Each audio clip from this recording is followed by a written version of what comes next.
Punjabi radio USA ਸੁਣ ਰਹੇ ਸਾਰੇ ਹੀ ਮਾਣਯੋਗ ਅਤੇ ਸਤਿਕਾਰਤ ਸਰੋਤਿਆਂ ਨੂੰ ਬਹੁਤ ਹੀ ਪਿਆਰ ਸਤਿਕਾਰ ਸਾਹਿਬ ਦੋਨੋਂ ਜੋੜ ਕੇ ਨਿੱਘੀ ਜਿਹੀ ਸਤਿ ਸ੍ਰੀ ਅਕਾਲ ਸਭ ਨੂੰ ਜੀ ਨੂੰ ਆਖਦੇ ਹਾਂ। ਸੋ ਪ੍ਰੋਗਰਾਮ ਅਪਡੇਟ ਅਮਰੀਕਾ ਦੇ ਵਿੱਚ ਆਪ ਸਭ ਦਾ ਨਿੱਘਾ ਸਵਾਗਤ ਹੈ। ਅੱਜ ਸੋਮਵਾਰ ਦੇ ਪ੍ਰੋਗਰਾਮ ਦੇ ਵਿੱਚ ਆਪਣੇ ਨਾਲ ਜੁੜ ਚੁੱਕੇ ਨੇ ਹਰਜੋਤ ਸਿੰਘ ਖਾਲਸਾ ਜੀ। ਸਵਾਗਤ ਹੈ। ਸਤਿ ਸ਼੍ਰੀ ਅਕਾਲ ਜੀ। ਸਤਿ ਸ਼੍ਰੀ ਅਕਾਲ ਜੀ। ਪੰਜਾਬੀ ਰੇਡੀਓ USA ਦੇ ਜਿੰਨੇ ਵੀ ਸਰੋਤੇ ਸਾਡੇ ਸਾਰੇ ਹੀ AM station 1450 AM Yuba city 96.5 FM Yuba city, ਇਸੇ ਤਰ੍ਹਾਂ 1470 AM ਸੈਕਰਾਮੈਂਟੋ ਅਤੇ 1300 AM ਫਰਿਜ਼ਨੋ, 1350 AM ਬੇਕਰਸਫੀਲਡ। ਨਾਲ ਦੀ ਨਾਲ ਜਿਹੜੇ ਸਾਡੇ ਸਾਈਡ ਵੈਂਡ ਵਾਲੇ ਰੇਡੀਓ ਸਟੇਸ਼ਨਸ ਆ ਜਿਹੜੇ ਘਰਾਂ ਦੇ ਵਿੱਚ ਰੇਡੀਓ ਸੈਟਸ ਦੇ ਉੱਤੇ ਤੁਸੀਂ ਸੁਣ ਰਹੇ ਹੋ, ਸੈਨੋਜ਼ੇ, ਬਰਕਲੇ, ਸਟਾਕਟਨ, ਟ੍ਰੇਸੀ, ਮਰਸਡ। ਆਈਫੋਨ ਅਤੇ ਐਂਡਰਾਇਡ ਦੀ ਐਪਸ ਦੇ ਰਾਹੀਂ, ਟੈਲੀਫੋਨ ਦੇ ਰਾਹੀਂ, ਫੇਸਬੁੱਕ ਦੇ ਉੱਤੇ ਜਿੰਨੇ ਵੀ ਸਰੋਤੇ ਜੁੜੇ ਹੋਏ ਸਾਰਿਆਂ ਨੂੰ ਜੀ ਆਇਆਂ ਨੂੰ ਅਤੇ ਬਹੁਤ ਹੀ ਪਿਆਰ ਅਤੇ ਸਤਿਕਾਰ ਭਰੀ ਸਤਿ ਸ਼੍ਰੀ ਅਕਾਲ।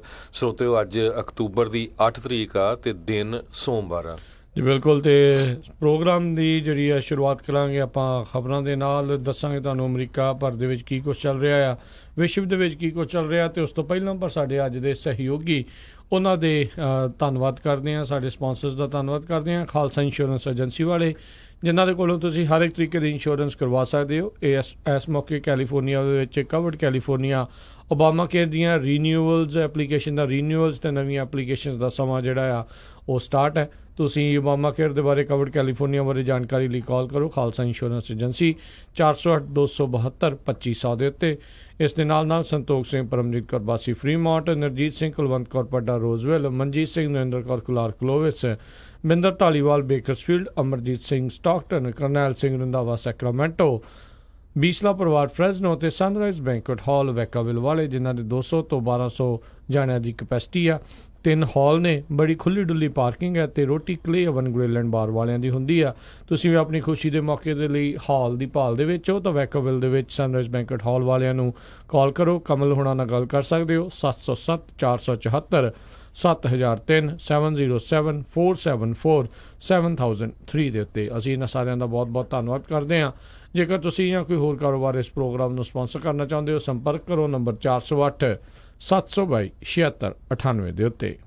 ਜੀ, ਅੱਜ ਦੀਆਂ ਪਹਿਲੀਆਂ ਖਬਰਾਂ ਵੱਲ ਆਈਏ ਤਾਂ ਸਭ ਤੋਂ ਜਿਹੜੀ ਪਹਿਲੀ ਖਬਰ ਆ, ਪਿਛਲੇ ਵੀਕਐਂਡ ਦੇ ਵਿੱਚ ਨਿਊਯਾਰਕ ਦੇ ਵਿੱਚ ਇੱਕ ਬਹੁਤ ਹੀ ਖਤਰਨਾਕ ਜਿਹੜਾ ਹਾਦਸਾ ਹੋਇਆ, ਜਿਹਦੇ ਵਿੱਚ ਇੱਕ ਲਿਮੋਜ਼ੀਨ ਦਾ ਐਕਸੀਡੈਂਟ ਹੋਇਆ, ਜਿਹਦੇ ਨਾਲ 20 ਦੇ ਕਰੀਬ ਜਿਹੜੀਆਂ ਆ ਮੌਤਾਂ ਹੋ ਗਈਆਂ। ਸੋ ਇਸ ਲਿਮੋਜ਼ੀਨ ਦੇ ਵਿੱਚ ਕਹਿੰਦੇ ਪਈ ਇੱਕ ਬਰਥਡੇ ਮਨਾਉਣ ਜਾ ਰਿਹਾ ਸੀ ਆਪਣੀ ਭੈਣ ਦਾ, ਅਤੇ 4 ਭੈਣਾਂ ਦਾ ਇੱਕੋ ਹੀ ਟਾਈਮ ਦੇ ਉੱਤੇ ਜਿਹੜਾ ਆ ਐਕਸੀਡੈਂਟ ਹੋ ਕੇ ਉਹਨਾਂ ਦਾ ਦੇਹਾਂਤ ਹੋ ਗਿਆ, ਉਹਨਾਂ ਦੀ ਮੌਤ ਹੋ ਗਈ, ਜੋ ਕਿ ਬੜਾ ਹੀ ਜਿਹੜਾ ਮਾੜਾ ਇਹ ਦੁਖਦਾਈ। ਬਿਲਕੁਲ। ਸੋ ਕੁੱਲ 20 ਜਾਣੇ ਹਰਜੋਤ ਸਿੰਘ ਜੀ ਇਸ ਘਟਨਾ ਚੱਕਰ ਦੇ ਵਿੱਚ, ਇਸ ਦੁਰਘਟਨਾ ਦੇ ਵਿੱਚ ਮਾਰੇ ਗਏ। 18 ਜਾਣੇ ਜਿਹੜੇ ਕਿ ਲਿਮੋਜ਼ੀਨ ਦੇ ਵਿੱਚ ਸੀਗੇ ਅਤੇ 2 ਜਿਹੜੇ ਪੈਡੈਸਟਰੀਅਨ ਜਿਹੜੇ ਸੀਗੇ ਉਹਨਾਂ ਦੀ ਇਸ ਪੂਰੀ ਘਟਨਾ ਦੇ ਵਿੱਚ, ਦੁਰਘਟਨਾ ਦੇ ਵਿੱਚ ਮੌਤ ਹੋਈ ਆ। ਇਸ ਇੰਟਰਸੈਕਸ਼ਨ ਦੇ ਉੱਤੇ ਜਿਹੜਾ ਆ ਇਹ ਜਿਹੜਾ ਐਕਸੀਡੈਂਟ ਹੋਇਆ, ਕਹਿੰਦੇ 2008 ਦੇ ਵਿੱਚ ਵੀ ਇੱਥੇ ਇੱਕ ਬਹੁਤ ਭਿਆਨਕ ਫੇਟਲ ਐਕਸੀਡੈਂਟ ਹੋਇਆ ਸੀ, ਜਿਸ ਤੋਂ ਬਾਅਦ ਦੇ ਵਿੱਚ ਇਸ ਇੰਟਰਸੈਕਸ਼ਨ ਨੂੰ ਮੁੜ ਕੇ ਦੁਬਾਰਾ ਬਣਾਇਆ ਗਿਆ ਸੀਗਾ। ਪਰ ਦੇਖੋ, ਜਦੋਂ ਕਿਸੇ ਦੀ ਸਮਾਂ ਆ ਜਾਂਦਾ ਹੈ ਤਾਂ ਕੁਛ ਨਾ ਕੁਛ ਫਿਰ ਇੱਦਾਂ ਦੀ ਗੱਲ ਜਿਹੜੀ ਹੋ ਜਾਂਦੀ ਹੈ। ਪਰ ਬਹੁਤ ਇੱਕ ਮਾੜੀ ਘਟਨਾ ਜਿਹੜੀ ਹੈ ਇਸ ਟਾਈਮ ਵਾਪਰੀ ਹੈ। ਇਸ ਵੀਕਐਂਡ ਦੇ ਉੱਤੇ ਨਿਊਯਾਰਕ ਸਟੇਟ ਨੂੰ ਇਸ ਪੂਰੇ ਘਟਨਾਕ੍ਰਮ ਨੇ ਗਮ ਦੇ ਮਾਹੌਲ ਦੇ ਵਿੱਚ ਭੇਜ ਦਿੱਤਾ ਜੀ।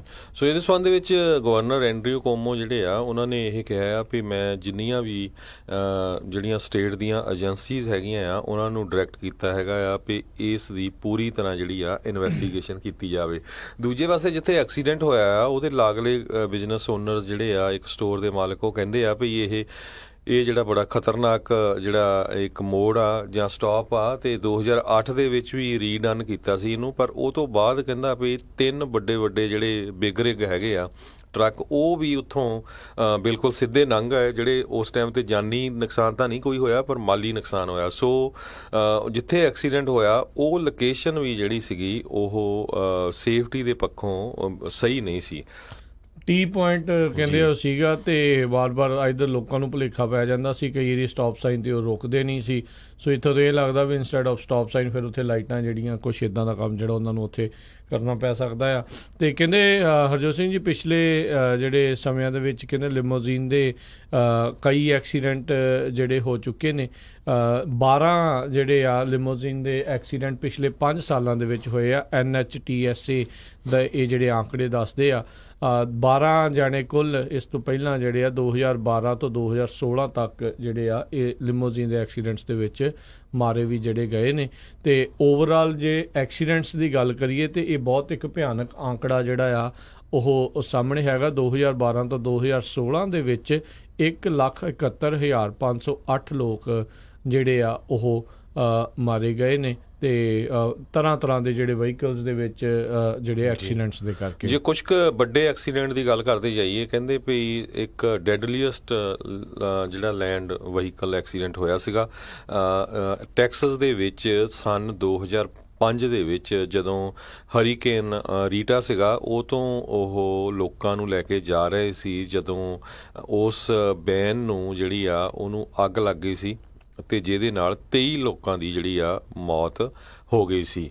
ਤੇ ਬੱਸ ਸੀਗੀ, ਉਹ ਬੱਸ ਲੈ ਕੇ ਨਰਸਿੰਗ ਹੋਮ ਨੂੰ ਜਾ ਰਹੇ ਸੀ। ਉਸ ਤੋਂ ਬਾਅਦ 2009 ਦੇ ਵਿੱਚ ਇੱਕ ਜਿਹੜਾ ਪਲੇਨ ਕ੍ਰੈਸ਼ ਹੋਇਆ ਸੀ ਬਫਲੋ ਨਿਊਯਾਰਕ ਦੇ ਵਿੱਚ, ਜਿਹਦੇ ਨਾਲ 50 ਲੋਕਾਂ ਦੀ ਜਿਹੜੀ ਆ ਮੌਤ ਹੋ ਗਈ ਸੀ। ਇਹ ਰੋਬਰਟ ਸਮਵਰਟ ਜਿਹੜੇ ਚੇਅਰਮੈਨ ਆ ਨੈਸ਼ਨਲ ਟਰਾਂਸਪੋਰਟੇਸ਼ਨ ਸੇਫਟੀ ਬੋਰਡ ਦੇ, ਉਹਨਾਂ ਨੇ ਇਹ ਦੱਸਿਆ ਹੈਗਾ ਆ। ਜੀ ਜੀ ਬਿਲਕੁਲ। ਸੋ ਹਰਜੋਤ ਸਿੰਘ ਜੀ ਅਗਲੀਆਂ ਜਿਹੜੀਆਂ ਖਬਰਾਂ ਉਸ ਦੇ ਉੱਤੇ ਆਪਾਂ ਨਜ਼ਰ ਮਾਰੀਏ। ਪਿਛਲੇ ਵੀਕਐਂਡ ਦੇ ਉੱਤੇ ਸਭ ਨੂੰ ਪਤਾ ਹੈ ਵੀ ਫਰਾਈਡੇ ਤੱਕ ਸੈਟਰਡੇ ਤੱਕ ਜਿਹੜੀ ਖਿੱਚੋਤਾਣ ਲੱਗੀ ਹੋਈ ਸੀ ਵੀ ਸੁਪਰੀਮ ਕੋਰਟ ਦੇ ਜਿਹੜੇ ਜਸਟਿਸ ਜਿਹੜੇ ਜੱਜ ਸੀਗੇ ਬ੍ਰੈਟ ਕੈਵਨਾ ਜਿਹੜੇ ਨੋਮੀਨੀ ਸੀਗੇ ਵੀ ਉਹਨਾਂ ਦਾ ਕੀ ਬਣੂਗਾ। ਸੋ ਸ਼ਨੀਚਰਵਾਰ ਨੂੰ ਜਿਹੜੀ ਹਰਜੋਤ ਸਿੰਘ ਜੀ ਵੋਟ ਹੋਈ ਤੇ ਬ੍ਰੈਟ ਕੈਵਨਾ ਜਿਹੜੇ ਆ ਉਹ ਅਮਰੀਕਾ ਦੇ ਸੁਪਰੀਮ ਕੋਰਟ ਦੇ 114ਵੇਂ 114th ਜਸਟਿਸ ਦੇ ਵਜੋਂ ਜਿਹੜਾ ਆ ਉਹਨਾਂ ਨੂੰ ਜਿਹੜਾ ਮਨਜ਼ੂਰ ਆ ਉਹ ਕਰ ਲਿਆ ਗਿਆ।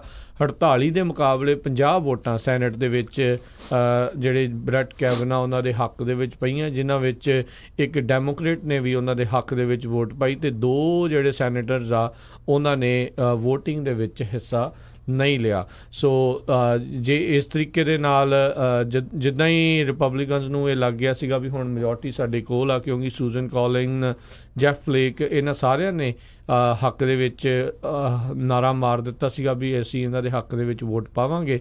ਤੇ ਉੱਧਰੋਂ ਇੱਕ ਡੈਮੋਕ੍ਰੇਟ ਪਾਰਟੀ ਦੀ ਸੈਨੇਟਰ ਨੇ ਵੀ ਇਹੀ ਆਖਿਆ ਸੀਗਾ ਵੀ ਮੈਂ ਵੀ ਇਹਨਾਂ ਦੇ ਹੱਕ ਦੇ ਵਿੱਚ ਜਿਹੜੇ ਵੋਟ ਆ ਉਹ ਪਾਵਾਂਗੇ। ਸੋ ਉਸ ਤੋਂ ਬਾਅਦ ਦੇ ਵਿੱਚ ਆਈ ਥਿੰਕ ਇੱਕ ਸੈਨੇਟਰ ਦੇ ਤੇ ਕੁੜੀ ਦਾ ਵਿਆਹ ਵੀ ਸੀਗਾ, ਜਿਸ ਕਰਕੇ ਉਹ ਪਹੁੰਚ ਵੀ ਨਹੀਂ ਸਕੇ ਤੇ ਫਿਰ ਉਹਨਾਂ ਨੂੰ ਕਹਿ ਲਓ ਵੀ ਜਦੋਜਹਿਦ ਜਿਹੜੀ ਇਸ ਹਿਸਾਬ ਦੇ ਨਾਲ ਜਿਹੜੀ ਕਰਨੀ ਨਹੀਂ ਪਈ।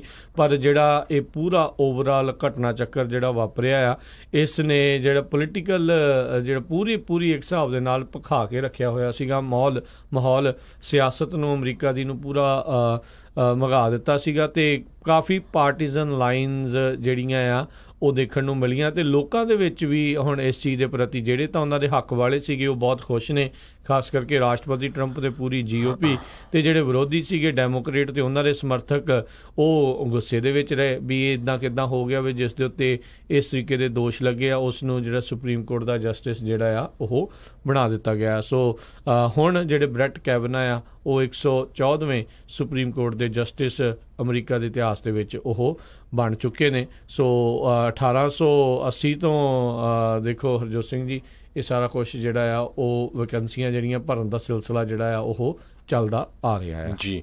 ਤੇ ਕਹਿੰਦੇ ਵੀ ਜੇ ਕਿਹਾ ਜਾਵੇ ਤੇ ਇਹ ਪ੍ਰੈਜ਼ੀਡੈਂਟ ਟਰੰਪ ਦੀ ਜਿਹੜੀ ਆ ਪਿਛਲੇ ਵੀਕ ਦੀ ਵੱਡੀ ਜਿੱਤ ਹੈਗੀ ਆ। ਬਿਲਕੁਲ ਜੀ। ਤੇ ਇਹਦੇ ਸੰਬੰਧ ਦੇ ਵਿੱਚ ਸੈਨੇਟ ਮੈਜੋਰਟੀ ਲੀਡਰ ਜਿਹੜੇ ਹੈਗੇ ਮਿਚ ਮੈਕੋਨਲ, ਉਹਨਾਂ ਨੇ ਇਹ ਇੱਕ ਤਰ੍ਹਾਂ ਦੇ ਨਾਲ ਇੰਡੀਕੇਸ਼ਨ ਦਿੱਤੀ ਆ ਵੀ ਰਿਪਬਲਿਕਨ ਸੈਨੇਟ ਜਿਹੜੀ ਆ ਸੁਪਰੀਮ ਕੋਰਟ ਦੀ ਜਿਹੜੀ ਇਹ ਨੋਮੀਨੇਸ਼ਨ ਹੋਈ ਆ ਇਹਨੂੰ 2020 ਦੇ ਵਿੱਚ ਜਿਹੜੀ ਪ੍ਰੈਜ਼ੀਡੈਂਸ਼ੀਅਲ ਇਲੈਕਸ਼ਨ ਹੋਣੀ ਆ ਉਹਦੇ ਵਿੱਚ ਇਹ ਲੈ ਕੇ ਜਾਏਗੀ ਤਾਂ ਕਿ ਵੋਟਾਂ ਨੂੰ ਗੇਨ ਕਰਨ ਦੇ ਲਈ। ਜਦੋਂ ਕਿ ਕਹਿੰਦੇ ਮਿਚ ਮੈਕੋਨਲ ਨੇ ਡੈਮੋਕ੍ਰੈਟਿਕ ਪ੍ਰੈਜ਼ੀਡੈਂਟ ਬਰਾਕ ਓਬਾਮਾ ਨੂੰ ਦੀ ਨੋਮੀਨੇਸ਼ਨ ਜਿਹੜੀ ਸੀਗੀ ਉਸ ਟਾਈਮ ਦੇ ਉੱਤੇ ਸੁਪਰੀਮ ਕੋਰਟ ਦੇ ਜਸਟਿਸ ਦੀ ਮੈਰਿਕ ਗਾਰਲੈਂਡ 2016 'ਚ ਉਹਨੂੰ ਬਲੌਕ ਕੀਤਾ ਸੀ ਵੀ ਇਹ ਜੀ ਜਿਹੜੀ ਆ ਇਲੈਕਸ਼ਨ ਦੇ ਉੱਤੇ ਇਹਦਾ ਅਸਰ ਹੋ ਸਕਦਾ, ਇਲੈਕਸ਼ਨ ਦਾ ਇਹ ਜੀਅਰ ਹੈਗਾ ਆ। ਸੋ ਕੁਛ ਵੀ ਹੋਵੇ, ਜਿਹੜੀ ਜੱਜ ਕੈਬਨਾ ਆ ਉਹਦੀ ਜਿਹੜੀ ਕਨਫਰਮੇਸ਼ਨ ਹੁਣ ਸੁਪਰੀਮ ਕੋਰਟ ਦੀ ਹੋ ਗਈ ਹੈਗੀ ਆ। ਪਰ ਮੇਰੇ ਖਿਆਲ ਨਾਲ US ਦੀ ਹਿਸਟਰੀ 'ਚ ਸਭ ਤੋਂ ਵੱਧ ਜਿਹੜਾ ਰੌਲਾ ਰੱਪਾ ਜੇ ਦੇਖਿਆ ਜਾਵੇ ਕਲੈਰੈਂਸ ਥੋਮਸ ਤੋਂ ਬਾਅਦ ਇਸ ਜੱਜ ਦਾ ਹੀ ਸੀ। ਬਿਲਕੁਲ ਜੀ, ਇਹ ਹੈ ਜਿਨ੍ਹਾਂ ਨੇ ਦੋਨੋਂ ਦੇਖੀਆਂ ਹੋਣਗੀਆਂ ਹੀਅਰਿੰਗਸ, ਤਾਂ ਕਿਉਂਕਿ ਇਹ ਦੇਖੋ ਲਾਈਫ ਟਾਈਮ ਅਪੁਆਇੰਟੀ ਹੁੰਦੇ ਨੇ, ਹਰ ਇੱਕ ਨੂੰ ਹੁੰਦਾ ਵੀ ਉਹਨਾਂ ਦਾ ਆਪਣੀ ਵਿਚਾਰਧਾਰਾ ਵਾਲਾ ਬੰਦਾ ਜਿਹੜਾ ਹੋਵੇ। ਰਿਪਬਲਿਕਨ ਪਾਰਟੀ ਵਾਲੇ ਚਾਹੁੰਦੇ ਆ ਵੀ ਉਹਨਾਂ ਦਾ ਬੰਦਾ ਹੋਵੇ, ਅਤੇ ਉੱਧਰ ਡੈਮੋਕ੍ਰੇਟ ਪਾਰਟੀ ਵਾਲੇ ਚਾਹੁੰਦੇ ਆ ਉਹਨਾਂ ਦਾ ਬੰਦਾ ਹੋਵੇ। ਸੋ ਹਰ ਇੱਕ ਜਣਾ ਇਹੀ ਸੋਚਦਾ ਆ, ਅਤੇ ਹੁਣ ਮੈਜੋਰਟੀ ਇਹਨਾਂ ਦੀ ਸੀਗੀ, ਰਾਸ਼ਟਰਪਤੀ ਇਹਨਾਂ ਦਾ ਸੀ, ਮੌਕਾ ਇਹਨਾਂ ਦੇ ਕੋਲ ਸੀ। ਸੋ ਮੌਕੇ ਦੇ ਉੱਤੇ ਚੌਕਾ ਜਿਹੜਾ ਇਹਨਾਂ ਨੇ ਹੁਣ ਮਾਰ ਲਿਆ ਆ। ਜੀ ਬਿਲਕੁਲ।